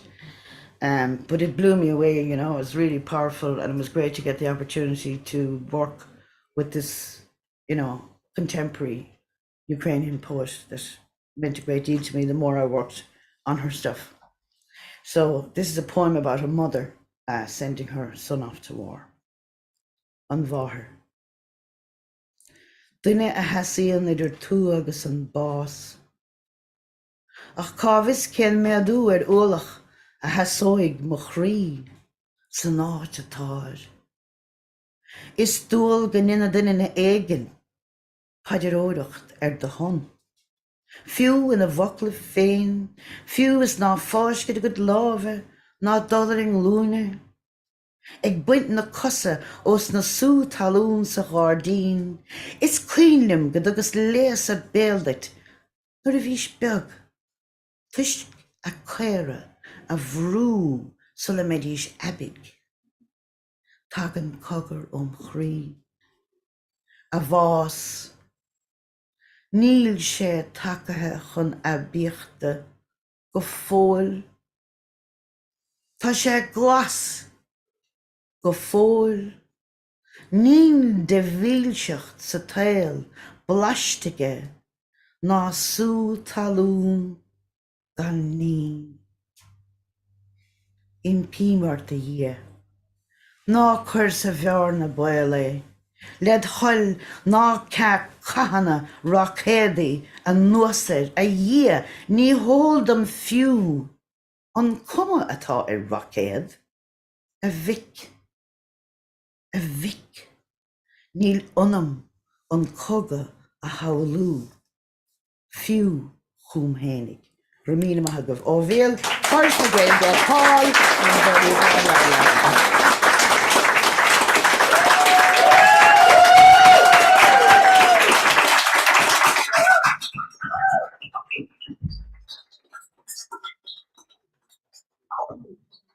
Míle buíochas Dairena, Donta, Fíorcúachta, Nearscalá, agus just what a beautiful reading as well. Míle buíochas. Yeah, I think it's I think we can just sit here in silence for a few minutes and digest and just stare at Dairena. Is that okay? Buy CDs. And buy CDs, yes. Caoimh euro a day, isn't that? Yeah. €15 for CDs. Congratulations that the book is sold out. There's a second run. Okay, gur míle mágat. So tá mé chun soscar de hógan inis, just per bhíon lom buíochas a gáil as Darragh ó Caoimh a ríist. Just to thank Darragh for joining us this evening, and again for Dairena, gur míle mágat, so tuair mí búla bastól agus and only the right leis open mic for each such a garage. So tarpuam no bemidol heart leis an list anyway, so more fanart anna chur. So yeah, quick break. So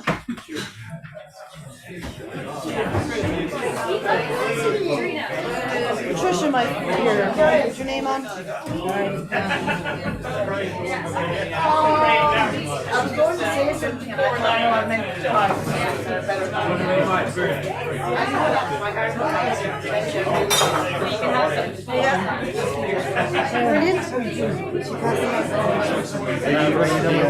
Yeah, no, I mean, nothing to that. Oh, you like to be in here? Yeah. Yeah. You want to be number one? No, you go number one. No, I want to be number two. I'll be number two. Okay. Nobody wants to be number one. I don't know. So you let me number one. Oh no. Colin, do you want to write something for I'm me? gonna sign that there. Here, man. I have a cigarette, so I don't know. If I'm number. I think I'm trying to be number two, but I don't know what's going on there. Grant, I'll try. Oh yeah. Or, yeah. Let's sign that there.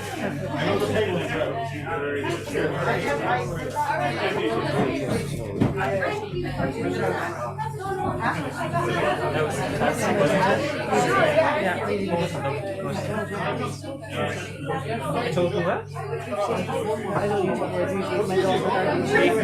She engaged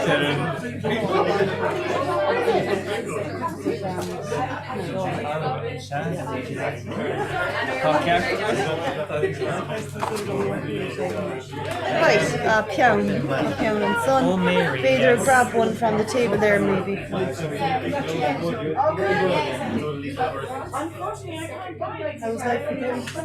good. The gap, your fancy gap. I finally moved in. Yeah. Oh, right, I thought you were in all along. No, well, I'm in about 2 months. Okay. Maybe over the summer I might invite myself over or something. Have a no interest for me. Is it? Yeah, my mom is from there's a shop at the top of the hill, there's a corner shop near the credit union. It's gone now. Sorry, my mom said Mine is near okay, I don't even know where the downtown, I know from last 30 years ago. Yeah, anyway. Walking around the north side and then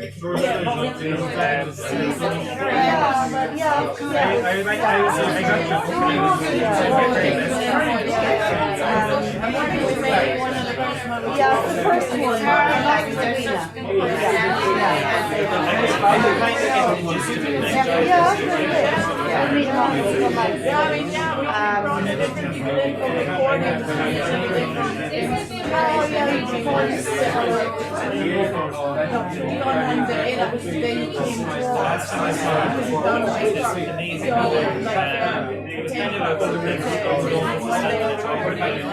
and she was like, things that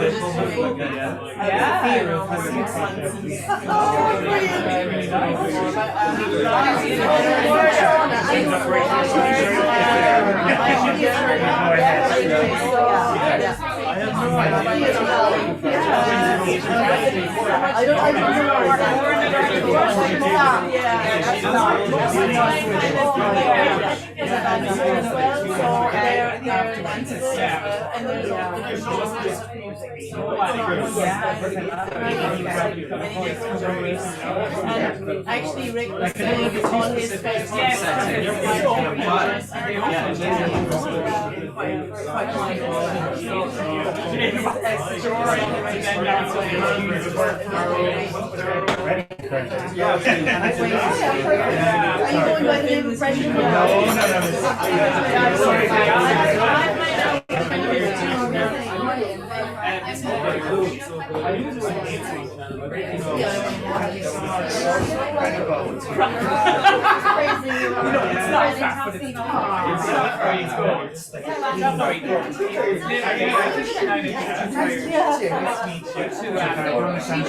Unfortunately, as Central Irish, No, they're not trying to but I can understand everything you said. Your background. I thought your man Darragh was great. Darragh is great as well. Great. Thank you very much. Going around.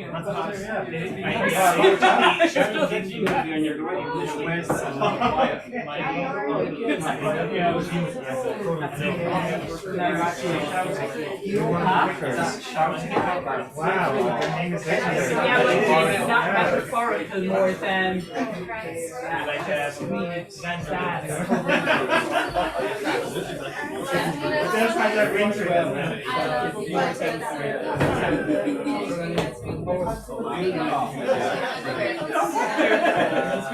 Thank you anyway.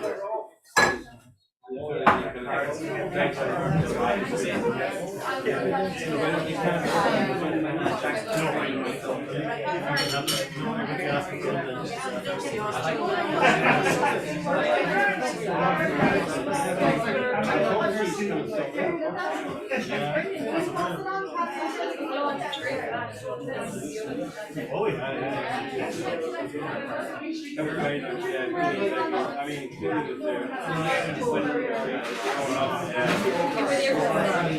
we're having live in the lights before. Oh yeah. We have to go in. Are you going to go away? Go away first. We went to the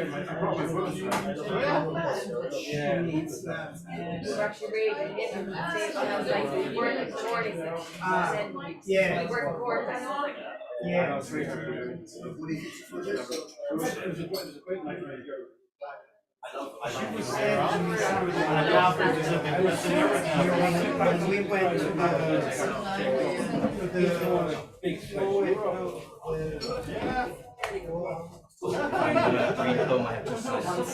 That's it there? The open mic list there.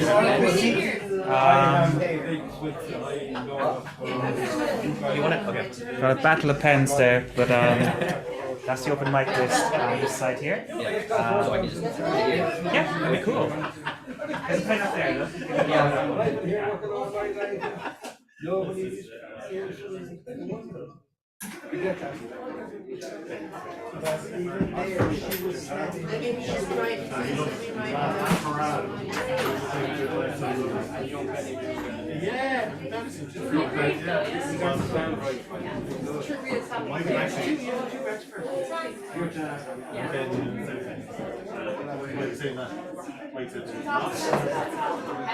I'm very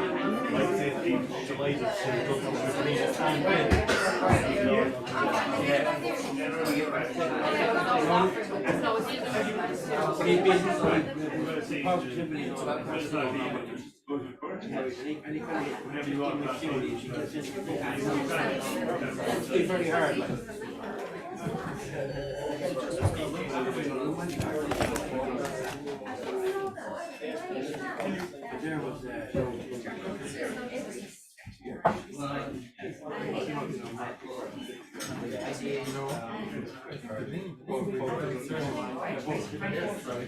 I feel like my grandpa's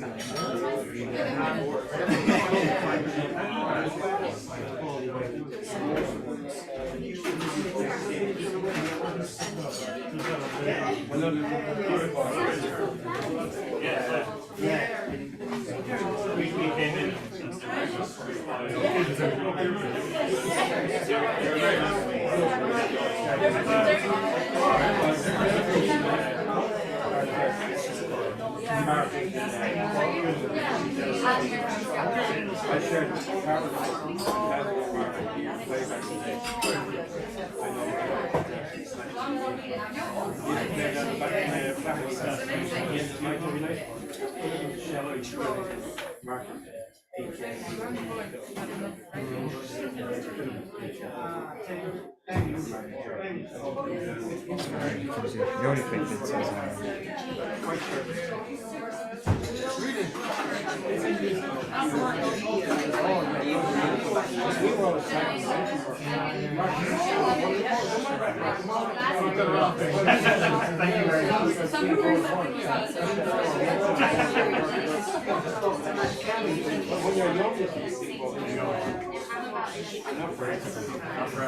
Three or 4 days. I was so sleep all day.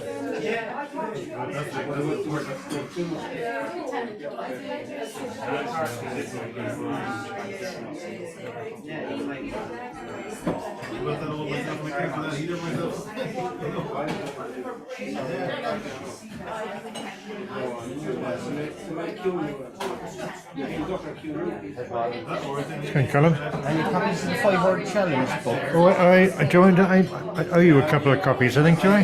Well, if you haven't, it'll be brilliant. Last year and this year, actually, last year's not. If you haven't copied. Did you? No. If you haven't, I have loads of last year's, but I don't have last year's here. I have some other. To be here to yourself. I know which ones you don't have. Yeah, it was just last year. I have one buried somewhere, you know, but it's held by loads of them. I don't know if I get you. No. Just to have the full set.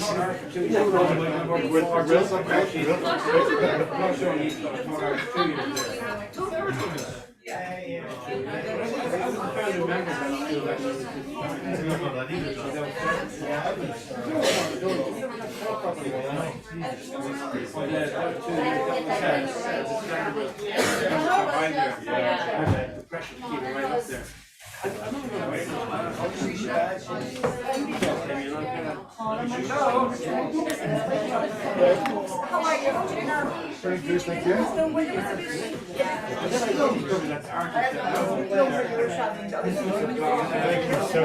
that. You know, Caoimh actually,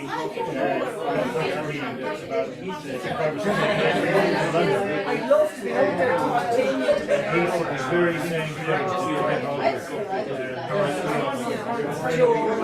And Joe was going to tell, and on a Monday, no one tells you she's closed. And I seen Joe next to your house, and he's no idea that, and he was kind of blown away by it. What did you say? No, we rented Airbnb.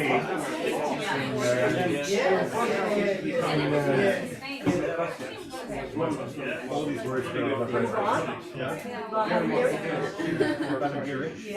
So we're at the current Chinnéide, just the lake, the south. The lands are gone. I was watching the weather.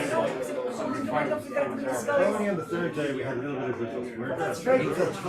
What's just dry your whole hair? Isn't it lovely out there? Middle day, we did over 50 kilometers over 3 days. He doesn't do your stay over. It's 12 miles walk along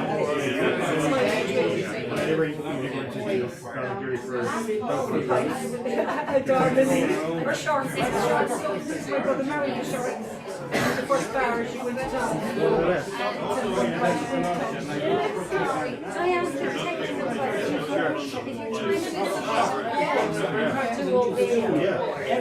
like, do you have 10 tonight or 12 tomorrow? Hang on a second. I need to. What are we talking about? The ones. Body, backwards, windows, and prism. That was last week. Second to the night. Yeah, so you got some midday tomorrow. Midday. Okay, I sorted Midday tomorrow. And you know, if you're a bit late, you won't know the next. Okay. And it's a 5 versus in It's 750 if you win it, 500 250. Or just to be doing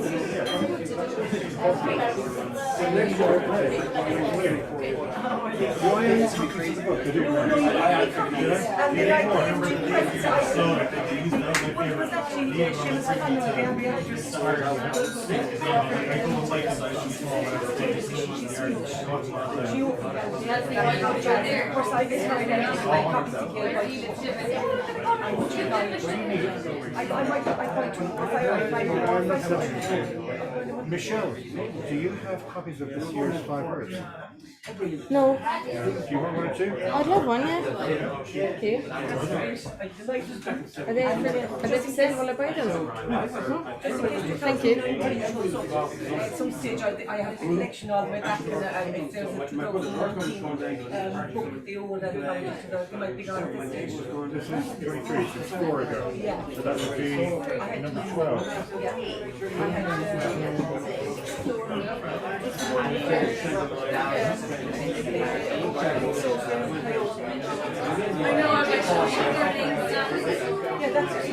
It sounds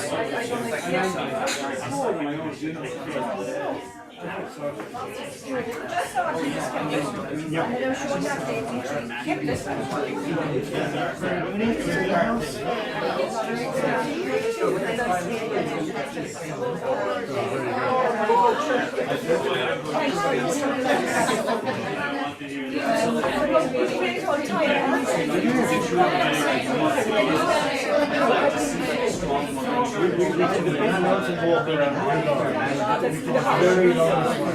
And we can mountain walk from that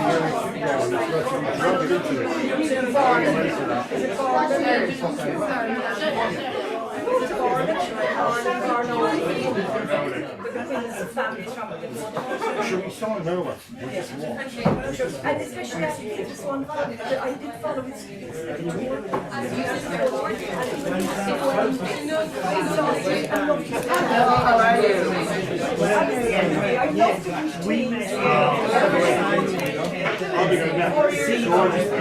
it's just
Forma Trianum on okay.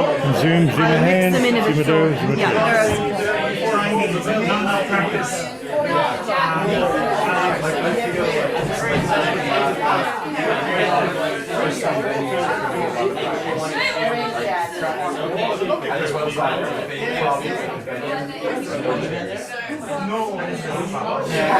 it's like a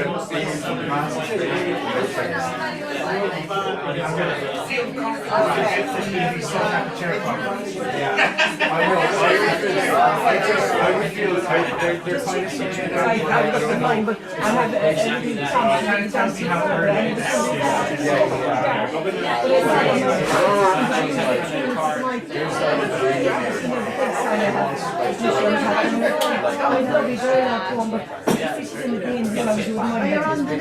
I am, but I'm always careful. Do you mean about you the want 3 to come minutes. back at the very end, is it? I know I'll be okay because I've no guitar or anything like that tonight. Okay, lovely.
It's every 10 minutes. Not even have to take jobs. I got badly sunburned in my last festival. Sunburned.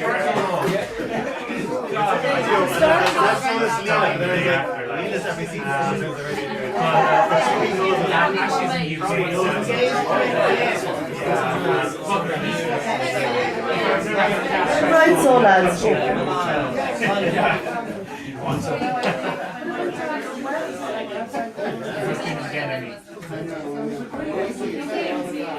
So we're going to kick off or continue with the open mic.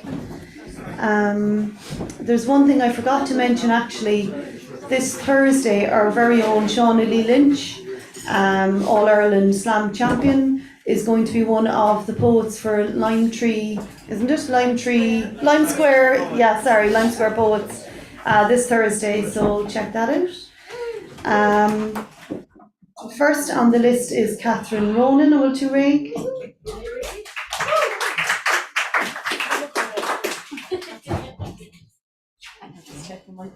Great. This poem was born in Paul Casey's writing class in UCC.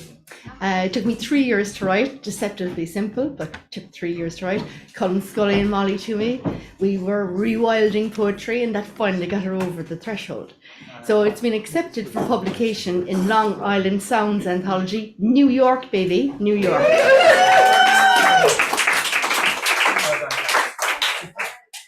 Black Eagle. We gallop as one over yesterday's land, nostrils flaring, riding tailwinds, grass and dirt rising, but no blood today.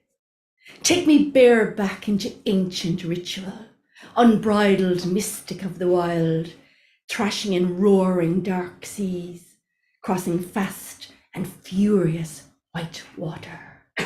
Straddle, Black Eagle, climb out of that ravenous place we once called ours. I hear you, whisperer, speaking to my saddened soul. I see you, witch, gasping in all your purple glory. Tell me, what news of home? Sing to me of tomorrow.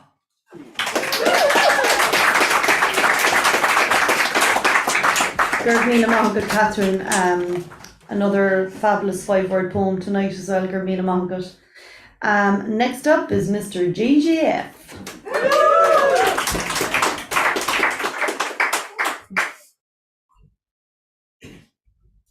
This one's new and weird. I've never done it out loud before. It's called Goat Twin.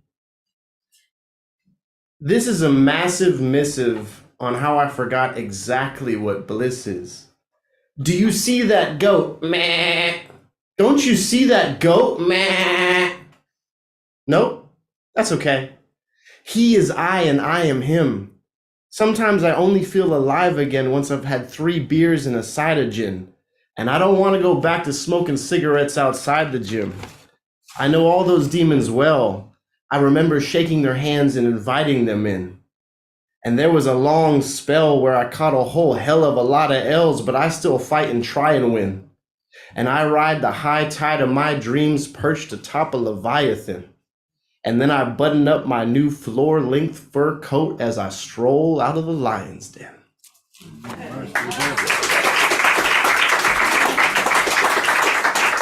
You're all good too, JF. I look forward to seeing you in that fur coat. And poetry film extraordinaire, Colin Scully.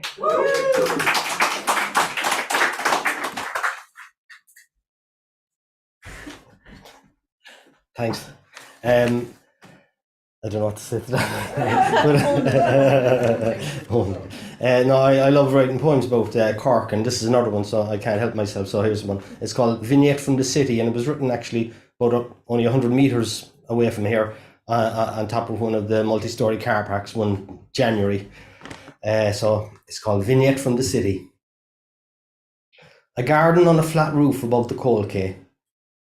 Beds dug for spring, a polytunnel. Laying hens, pecking manure. Below, a man from the council wheels his rubbish cart. A beat rocks out from TK Maxx. A Roma woman sits on a bridge begging, humming old songs to herself to keep warm. In a cold doorway, a blanket from the night before trails in the mud of the wet road. Vans deliver dough rolls to shop fronts, just lifting their rollers, clanging to a stop. Two men on cherry pickers remove Christmas lights. Before the morning rush, they'll get one more line down, then off to the market for coffee. Students from a dozen countries cross each other's paths. A cat sucks at a drain pipe on Oliver Plunkett Street. Ned at number 8 comes out his front door, led by his bulldog, nodding to the people as he walks along.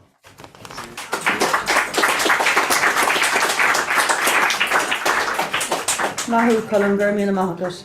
Ag Bugger now we're going to go online. We're going to ask Massimo to join us. Looking forward to hearing your poem, Massimo. Are you there? There you Hello, are. hello. I think Safambo was up. Whoops. No, he's after. I've you on the list now. Is that okay, Massimo? Sure. So, look, I could just sit here and disappear. Words form worlds out of here that aren't here. But far more important than the fantasy and fear is the connection that I keep with a love more than near. More than I can dearly impart in scheme or schematic. My world is so beautiful, it's almost automatic.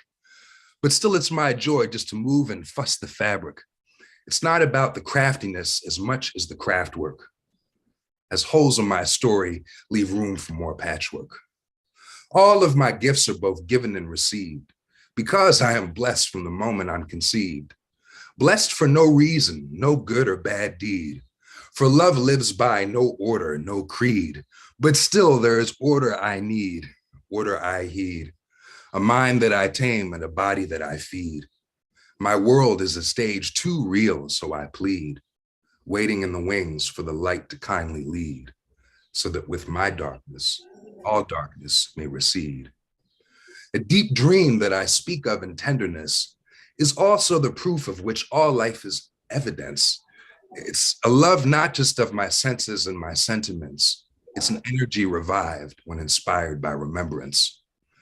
The words and the rhymes are so many, they are endless, but they have no resonance if they don't stem from this presence. So be present, hold on, but don't fret it. And even if you fret it, love heals if you let it. I wish I could say it, but I keep my eyes to the pavement. My mind's not a statement, it's like a love I run away with, though it's also the most faithful one whom I stay with, who cradled me in deep sleep with no other love to lay with. The same love I came for is the same love I came with.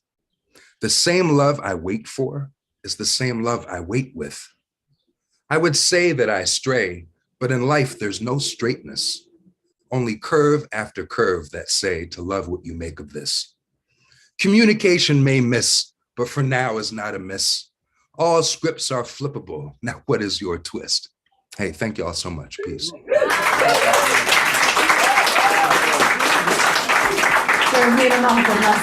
you very much. And next up, we're back in the room with Patricia Walsh.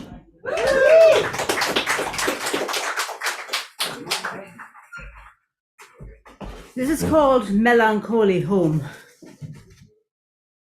Hungry for a higher power, caught unawares, the price creeping through, satisfy the gods. Whimpering through a bestial god, innocent of course. Addictive overnight, dark veins of another. Pregnancy behaved, blue eye sky rescinded. Antique windows scouring pharmaceutical times. Starving on the hour, prepared for individuality. Washing the rubbish growing through the arrogant sky. The senior time, watching nicely over sight. Swerving through nerves before it was hit. Starved of sugar timetabled, gone before. The richest palliative descending the street caves. Ruined by praise, educated out of the market. The globe-trotting voice tired out of the year. At least, never tired of constant company. Walking into disaster filtered through bedrooms. the ersatz affection felt, killing through duty, shooting the women first, securely decorated. Happily short of funds, seeing myself as me, paying things forward, a vocal premonition, limited by typeface, easy over redemption, dirt on the label, a merry association, right? Slim to a point, waiting for an occupation, diversion headlights, back to basics in tears. Thanks.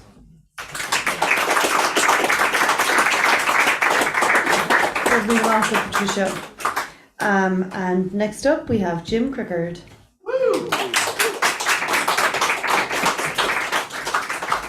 Hello. So since we had some Irish guest poets, I said I would do a poem in Irish. I tried my very first time with it. It might be a bit rugged because it's just a bit of leaving cert Irish and practicing sometimes with my mom, just, you know. So it's kind of about like looking for meaning. Ag fannacht an freagra. Tastíon technical support lima hail. Tám faoi bhrú agus níle isagam calatáil I dhéanamh. Mar sin, tháinig mé isteach sa sé péal. Titim síos na glúine. Thóg mé mo phone póca agus cuir mé his is dhia. Nílam ach ag fannacht an lína go dtí dó a clóg sa bhadin. Scríomh mé an email ó dhia agus dág mé amach gan freagra. Tá na sráideanna cosúil leis an ihe na marmh bio. Gach duine as a bheabhar ag taistáil scealóga corricáis le do thuil. Seas mé isteach sa lína na taxi agus thosaigh mé ag smaoinemh cosúil le Carrie Bradshaw a ríomhare. Tá ag dul bhaile muín na hordóige. Nach bhfuil mé ag dul trasna mo chéal muín na hordóige. Nílam ach an peisnéir an toras na chéal gan is. Thosaigh mé ag fécant na síalse agus na crían, leis an aig cosúil le réalta sa scannáin, chean bán rian Hollywood. Suaimhnas I mo crí, bloch curry I mo chrón.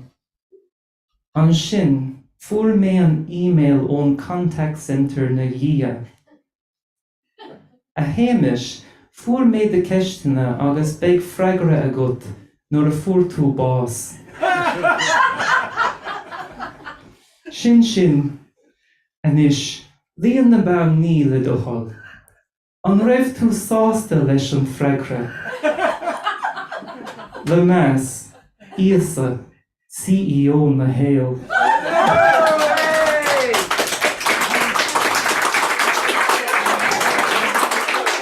Fair play good, Jim. Ná nuirt leis na dáanta Gailen. Fair play good.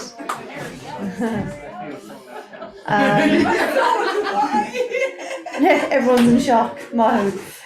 Next up is Michelle Dilly.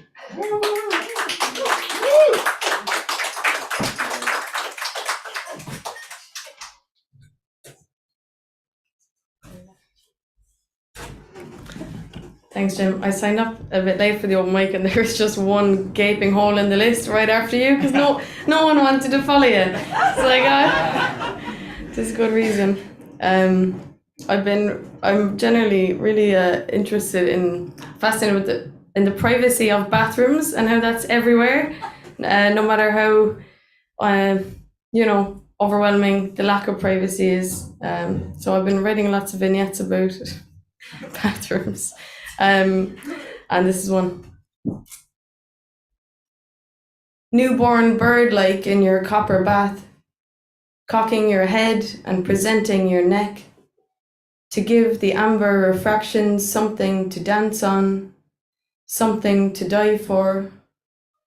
The water handles your submerged wings like wind with a grip more wanting. My worship is wasted, collecting momentary curves and glints of gold, burns a blind spot on my retina, alone in porcelain. I know you're there where I cannot see you. The trick of your vastness in the room with the lock. Camilla.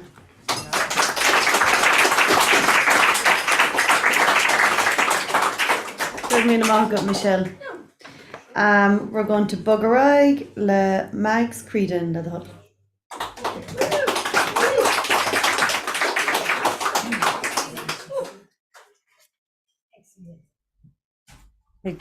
I think I'm a happy bunny, but Sue Blue gave us a writing prompt for the Dance Macabre, which is features in a lot of medieval art, and I always thought, Jesus, is a good tongue-in-cheek run at the best cliche in the world we all pass off. And if I could have time, I'd check with Sue that I'd do a little tiny piece of Gaelgas song we wrote as artists down in Peg Sayre's house. We were there for 4 days. I felt very sorry for her because we were all sneering away at her, so I did a dialogue poem, but I finished with a simple little song. So I'll stop talking now and get on with it. Right, so this is utterly depressing.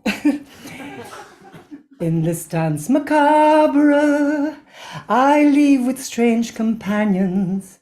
They escort me now into my exile. For my final journey, I'm guarded by cadavers. In this allegory, rich and poor agree, we all equalize. And all of life's victories and riches, they all fade away, they fade so very thin. Nothing to embellish my departure, just a void to hide inside this lifeless skin. And how I wish that I could take you with me. It took this moment to appreciate that all is precious, I see clearly, but my clarity, alas, arrived too late. So voulez-vous, monsieur, danser la macabre, jangle bones to tango me home, all the way home. Dance avec moi, monsieur, danser la macabre. I've lost the ones I valued once, and now I'm gone. So, poor pig now. That's the Sue. But I need my guitar to play tango. So, I'm watching the time, or the Paul Squirt are going to come out of some over 3 minutes. So it's this is a very simple little song, and I wish I had the cool poem, but this is a simple song. Mission Patha Nur a Chail Shed Nainur, is mission the Kalin this Bidach, ach the foes shed me lesson Eilanoch, is the dog me slan lesson tear. Is the Hule me an Ilan lawn law, Gor Irie and grain ar farmarov. Ik brand new sile sule on leronin, on sola siltolas and sail garv. Sorry for getting the words. I was the pather when my mother lost 9, and I was the youngest and pretty, but they married me off to an island man, and I bade farewell to the land, and I walked the island day and by day, till the watch the sunset ere Fermarov. I gazed in the eyes of a little seal calf, Solas Dolas and Sailgaro. Savage the birthing bed of my pain, cold comfort the wind of all weathers, the terror of watching the long stormy night, as we watched the wild waves for the Corroch. But the years, my sons grew tall and I grew log, and the years rolled like rosary decades, but I held myself high and I stood up strong as the island life start to fade. They laugh at my scale so all agonoch, too sad for this modern age, but it was the truth of an idle queen girl who became Untan Van Untilano. And I watched and walked the island day by day, and I'd watch the sunset ere Farmarov.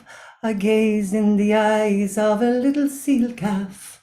The solas idolas an sail garov.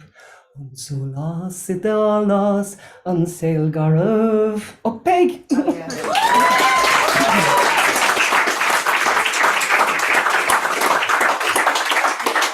Mahu, Max, Jeremina Mahagut. Mahu. Next up, we have Jacko Glasson.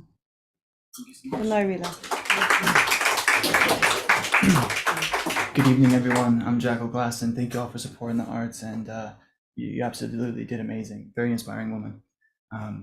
Our little son, he wrecked my notebook, so I'm gonna try and remember it. But this is about Oisin and Neve and Darragh. It's called Play On Words. She said, "All that we see when we don't see, you and me, born from Cree, we're born in Manan and Sea.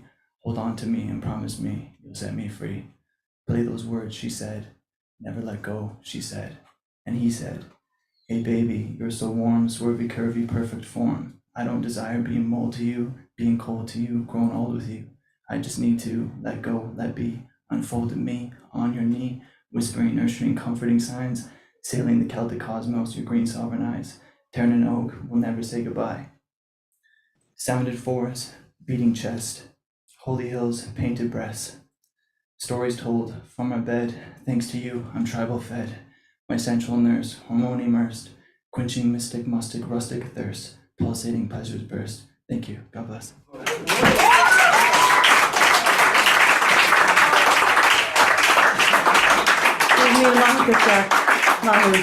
Fantastic. We're going to move on with Phil Spillane, who has disappeared. Oh, hello. Oh, sorry, that was the entrance. I just ruined it. Sorry.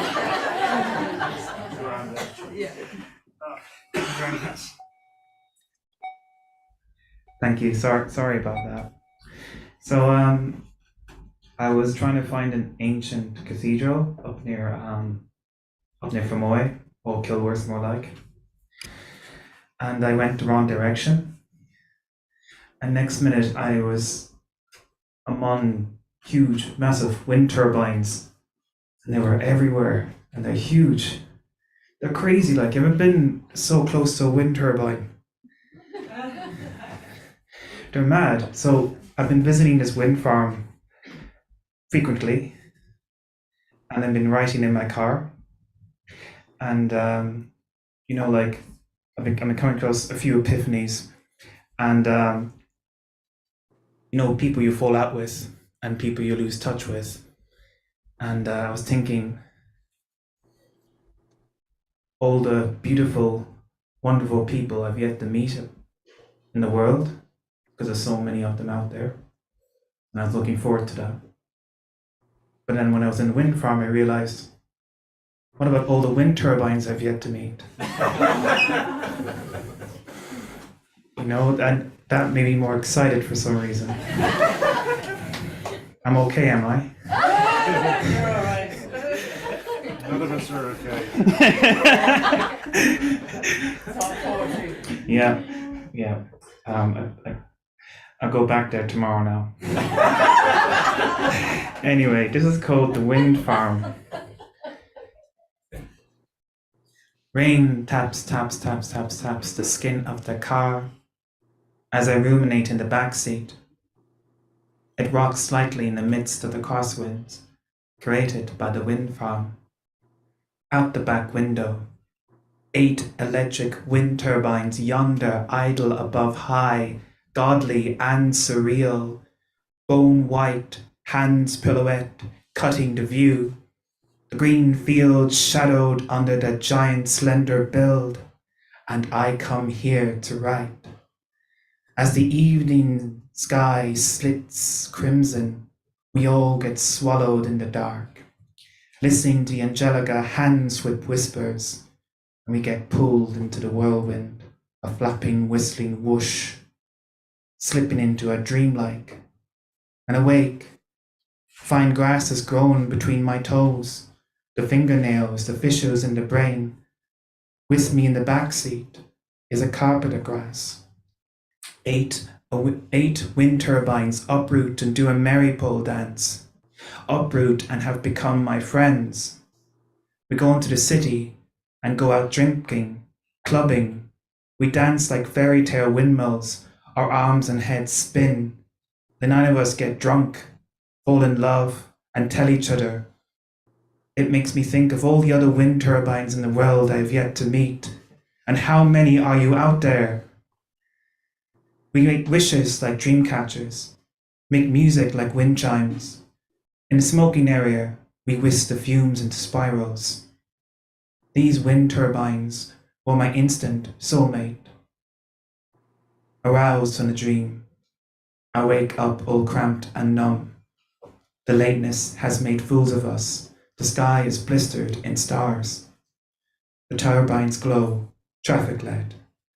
I get out of the car and spin. Thank you.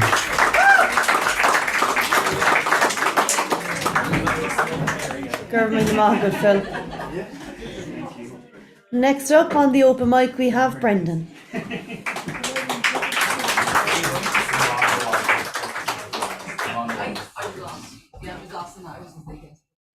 How's it going? So there's a series of alchemical maxims that appear to have been first recorded in Arabic, I think around about 7th or 8th century.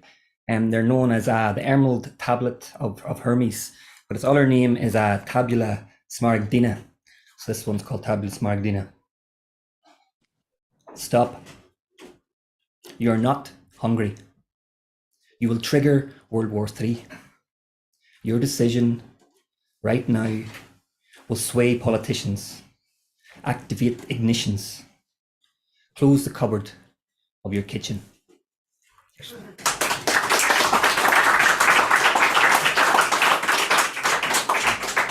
Give me the marker, Brendan.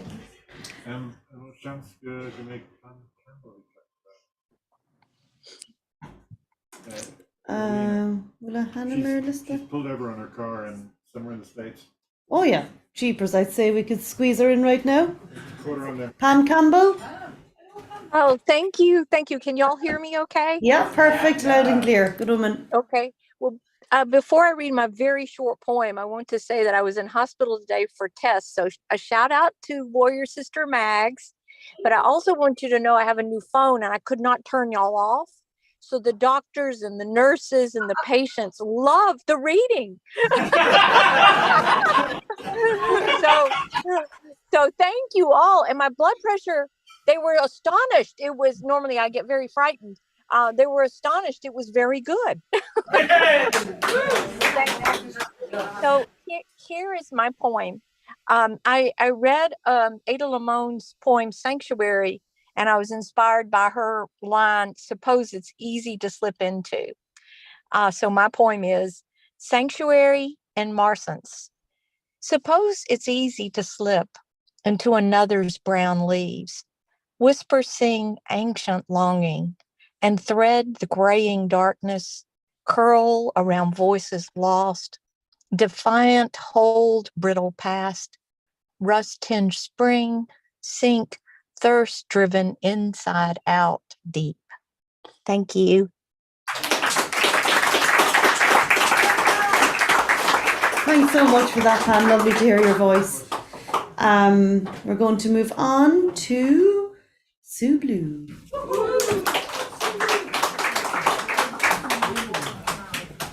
Thank you. So before I kick off the poems, I want to give one plug-in for the Blue Mondays in-person meeting next week. We meet here at 6 p.m. There is 10 places on the list altogether, and there's already 6 taken. Get in touch with me. There's only 10 allowed in the room on the night because the room is not prepared for a bigger audience kind of thing. And we work with performance and how we perform and kind of work with the body a lot. And the other shout out is that I'm also working on an album, as most of you have heard by now, and there's still a GoFundMe campaign going on for that. So if you're interested, you can find that. If you tag Rosalind Blue, that'll pop up. And I'm going to do one of the pieces that's going to be on the album. It's a core poem.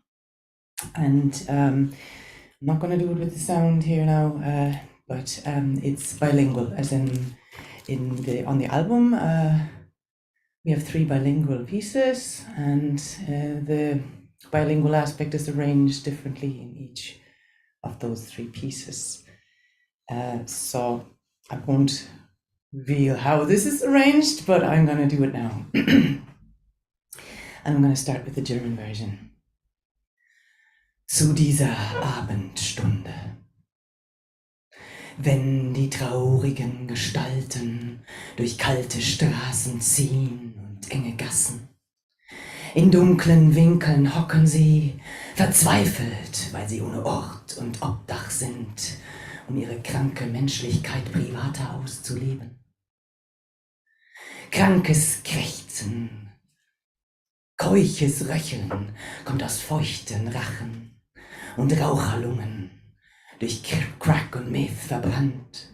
Und krankes Krächzen kommt vom Nachtdurchmachen, das man klamm und ohne Sofa nicht verbergen kann. So wandeln die Gestalten traurig. So wandeln die Gestalten süchtig, ohne Trost im Kopf, zu dieser kalten Abendstunde durch die Straßen und hungern härmend nach vertrauter Wärme, Glück und gutem Essen aus dem eigenen Topf. Und weil meine Wege nun durch ihre Gassen führen, so muss auch ihr hartes, obdachloses Schicksal traurig mein warm behaustes Herz berühren. Denn hätten sie Haus und Heimat, wäre nichts zu sehen. At this evening hour, when figures sad are walking through cold roads and narrow lanes, lingering in darker nooks, despaired because they have no roof nor homes to live their poor humanity in privacy withdrawn. Wheezing gasps are coming from damp throats and smokers' lungs burnt by meth and crack, and morbid rasps come from sleeping rough, which dank and without sofa they can't mask. And so the figures wander with addiction unconsoled at this cold evening hour through the roads, and hunger haggard for some homely warmth, happiness and better food from their own stove. And as my path is leading through their lanes, their hard and homeless fate will move with pain, myself safe and warmly dwelling heart and soul, for had they house and home, I would not know. Thank you.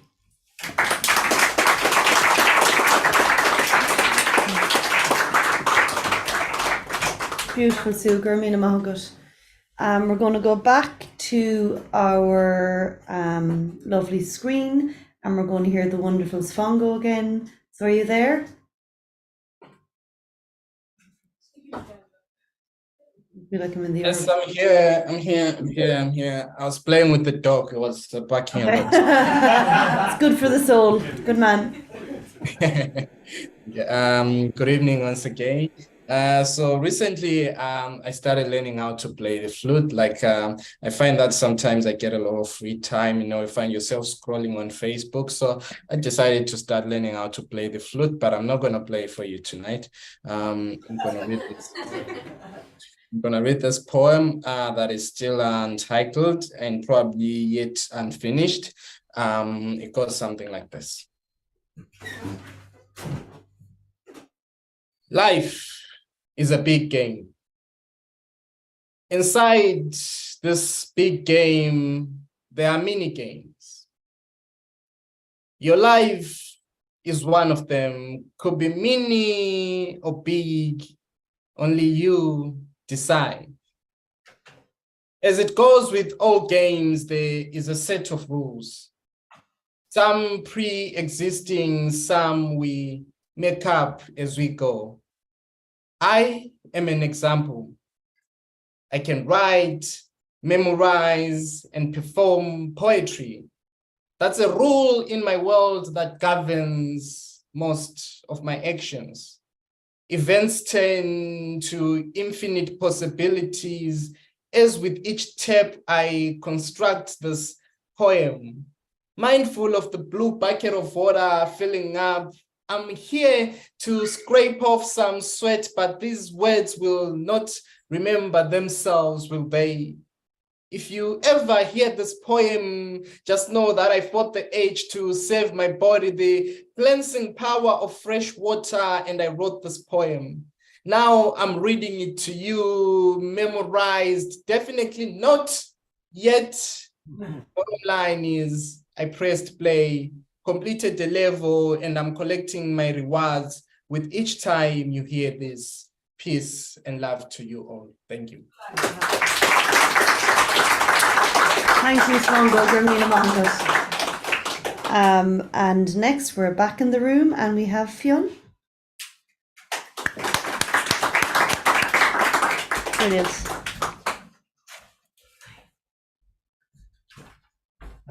This might seem a bit random. I live out in the suburbs in Ballincollig, and I cycle into the city. It takes me about half an hour or so. During my time on the bike, I have lots of time and I come up with haiku. So I've got some haiku about cycling in Cork. Haiku, yes. Mobility haiku, I call them. And this is kind of a bilingual theme this evening, so I'm going to translate a translation of the first one in Japanese, but I'll just read them through. One bicycle bell, enough to make sheep bleat and cows scatter. Chirin to hitotsu, hitsushi wa me, ushi wa mo. Stopped my bike to watch, the road being slowly crossed, all 9 lives still left. Cycling in heavy rain through flooded roads and flooded fields, an amphibious day. Buses, cars, vans, queuing in abundance as I cycle past. Sleepy drivers wait, idling engines idle, commuter still life. Out in this weather, the sheltering cows marvel as I cycle past. Prevailing against the prevailing winds, one man and his bike. Sailing along with a following wind, nature's pedal assist. Wonderful to see, no speeding cars this morning. Thank you, snowy roads. Filled with affection for the little shivering bird that pooed on my seat. Licensed to thrill, risky overtaking from Virgin Media van. If I saw myself as some motorists see me, I wouldn't see me. Cycling home at night, too dark to see the blossoms that fill the air with scent. Thank you.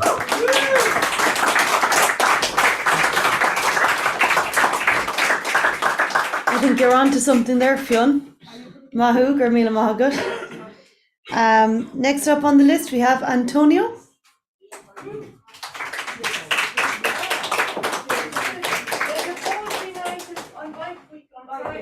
On the Sunday, 14th, open mic there in the Priory.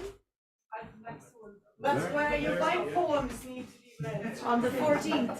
Absolutely, they do. Is it Bike week In the Priory. In the Priory. Oh, great. I'm actually one of the people as well.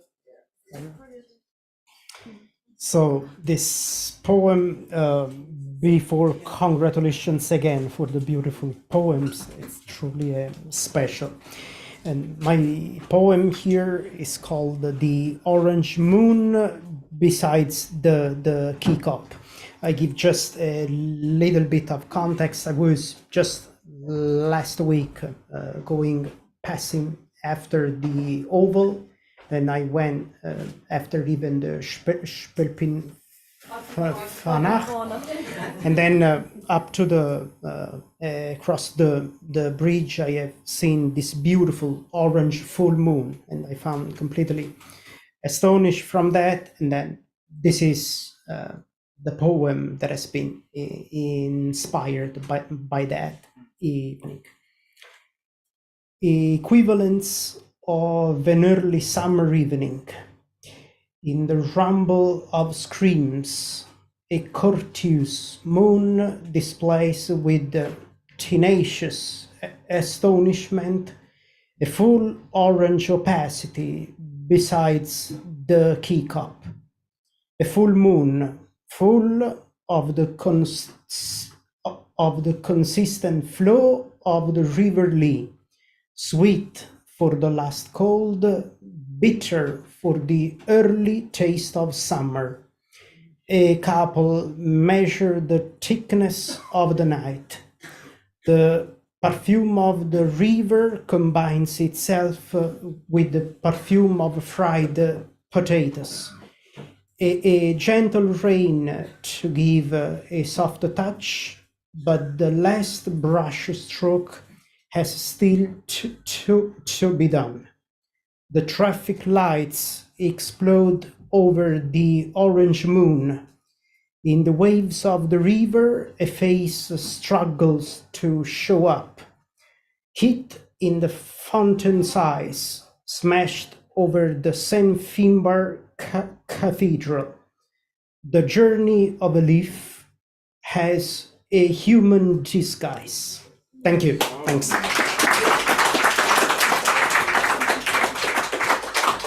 Mila Mahagut, Antonio, thank you. Next up on the list we have Miss Karen Casey.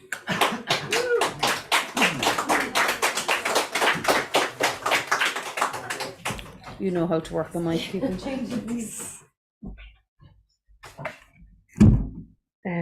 This is called Heathrow Again. Heathrow Again, L'Occitane, the metallic branding of cultures. Versace, Gucci refashioning Matisse as a handbag. Clarins neon red and blue white light. Nivea knows how to treat a lady. Nivea knows how to treat you, baby. Harrods with real tea. In the queue, I spot my red boots, chalked and caked in mud, from this morning when we crossed over the tank field of Gert Alling. I held your small, warm hand and listened to your chatter, charmed. Your worries, your pale face, searching mine for the answers to infidelities in the classroom, slights made bigger, sensitivities made crimson. How I have tried to be gentle, to make the pain go away. My mother's oval green eyes beseech me not to go. Herds of shadows pass through.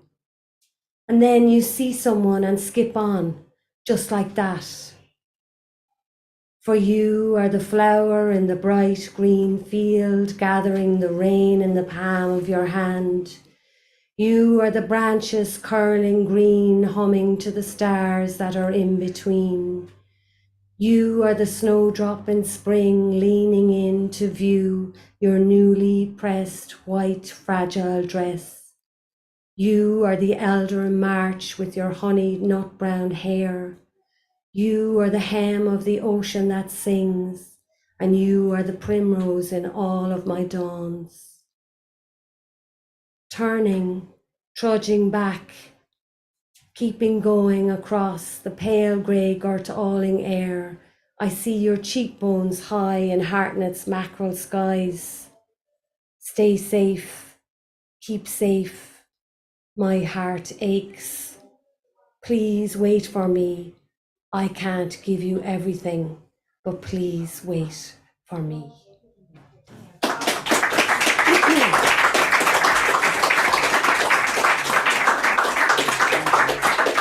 Good evening, Karen. Grimila Mahagut. Next up, we have Rory. I believe it's a McClintock. Yeah. What a cool name.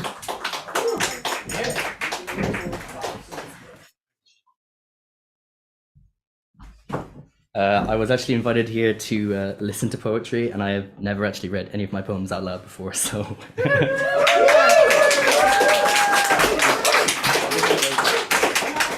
This one is one I wrote coming back from college to my house, just looking at the people around Cork City. So, when you look around, you may not see it. In the bustling crowds of the big city, when someone passes you by, you wouldn't see that hidden cry. But if you were to look within the eyes of the passerbys, you may see something odd about their eyes. Oh, to look within, past the person's smiles, the angry or the greedy eyes, you will come to see a sadness that they all try to hide. To look within, you see a wounded soul, trying its best to uphold the great expectations of living within this place we call home. So many great crowds, yet so many who are alone. If you were only to look within, if only we were to begin, if only we saw a soul instead of a stall, would we change if we could see the hidden cries of the passerbys? Perhaps the issue doesn't lie out there among the crowds. What if the issue isn't a collective problem? What if it's not the water, but every single drop of troublesome and wounded mortar? The ocean of pain I see from far, the truth coming slightly ajar. If only we could look within, we might see the suffering and the lost we so desperately want to help are a simple reflection of something we ourselves have felt. Oh, if we were to look within, what if we were to look within?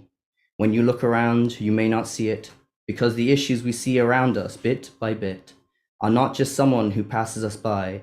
Is it from within this hidden cry, this wounded soul trying to uphold? If we were to look within, would we find it's not the world that is in pain, not the collective ocean made by wounded rain? It's me and it's you. Now after looking within, what do you think we should do? Thank you.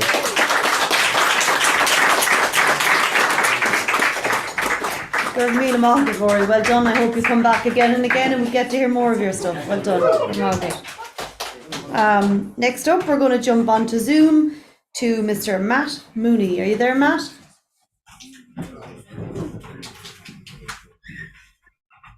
Yeah. Oh, there you are. Yeah, ready to go. What I have for you tonight is a poem from Valentia Island, not too far away from Cork, after the great Goshka there by Darragh and Dairena.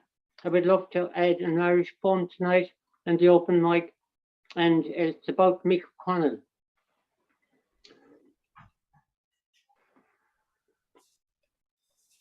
Hiranish Ilan Darragh Ihanta Gali is nos lemico and Cherry Colwell is orle fado lemt con breher cod nach on de gofir mar bod guldo de here le bar alina con an creve point mi van or is I more arema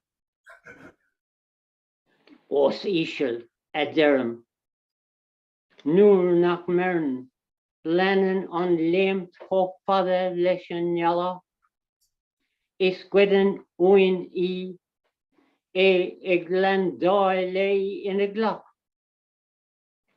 ach I le cor ash marivi Taristo immer lei go pelita Rail dines beire hús le mes mico e quicker sul a chéile.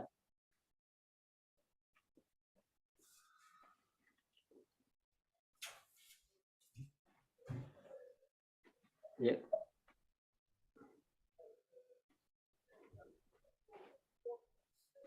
Yeah. Yes, just difficulty there in getting the English version. I might be able to get back to it before the night is out. You might give me a second later on. Thank you very much. No problem, Matt. Gurmíle mágat. Tá burt ila eile ar an lista so tuca mí tar náis cúit a ceann cúpla nóméid. Next up is Paula. Will Paula Stewart.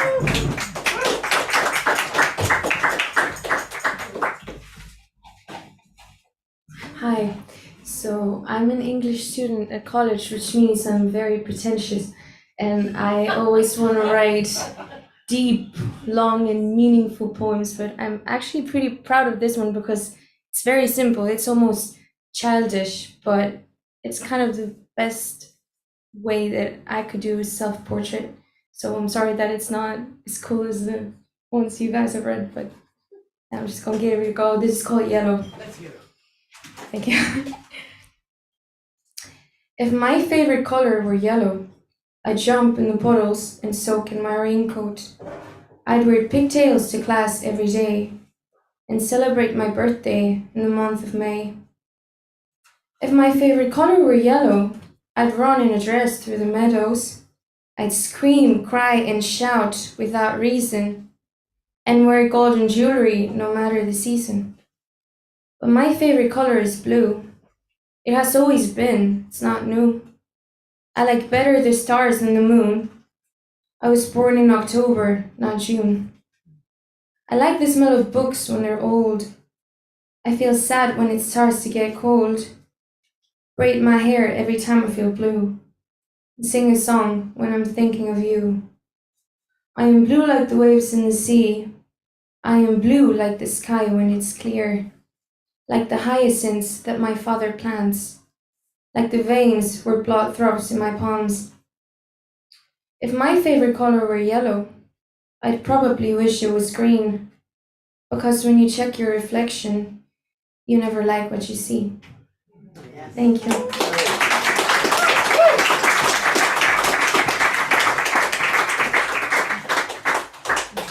Good morning, Paula. Well done, thank you. So we've one more poet on the list, so we'll hear this poem and then we'll jump back to Matt and we'll see if he's ready. Amael?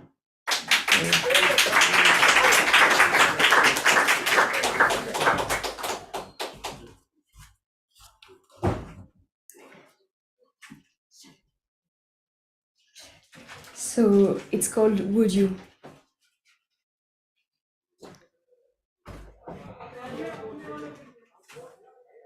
Oh, to the wind I'll ask a lift to heaven's door. Would you still stay if I tell you that our hearts might hit the shore? Would you allow the river's whisper to flow wherever we don't know? From ocean's wave to peaceful tale, would you be mine? Would you be there? Your sweet voice sing along the wind, the free birds fly beyond the seas, and you smile by my side. Would you let shine the light? For to the wind I asked a lift to heaven's door.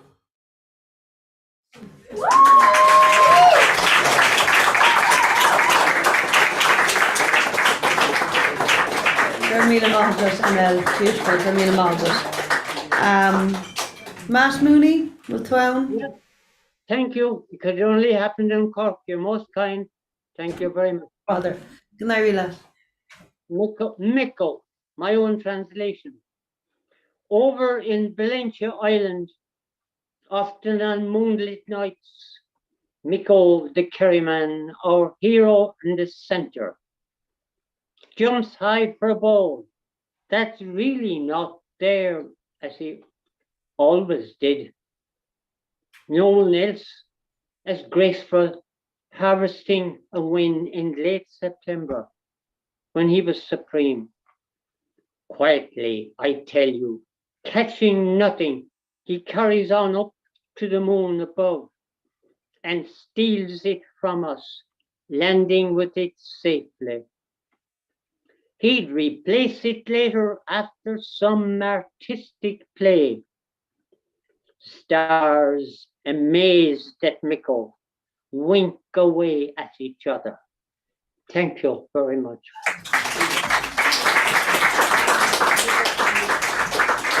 Good meal of Matt.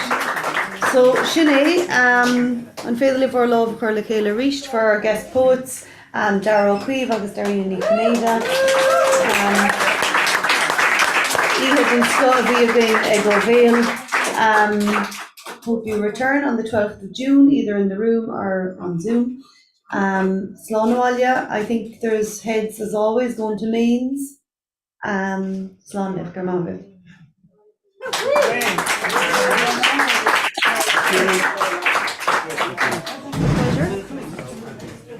Join us.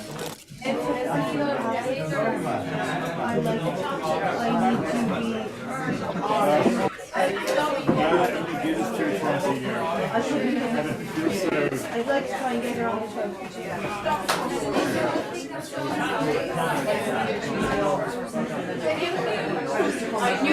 12th.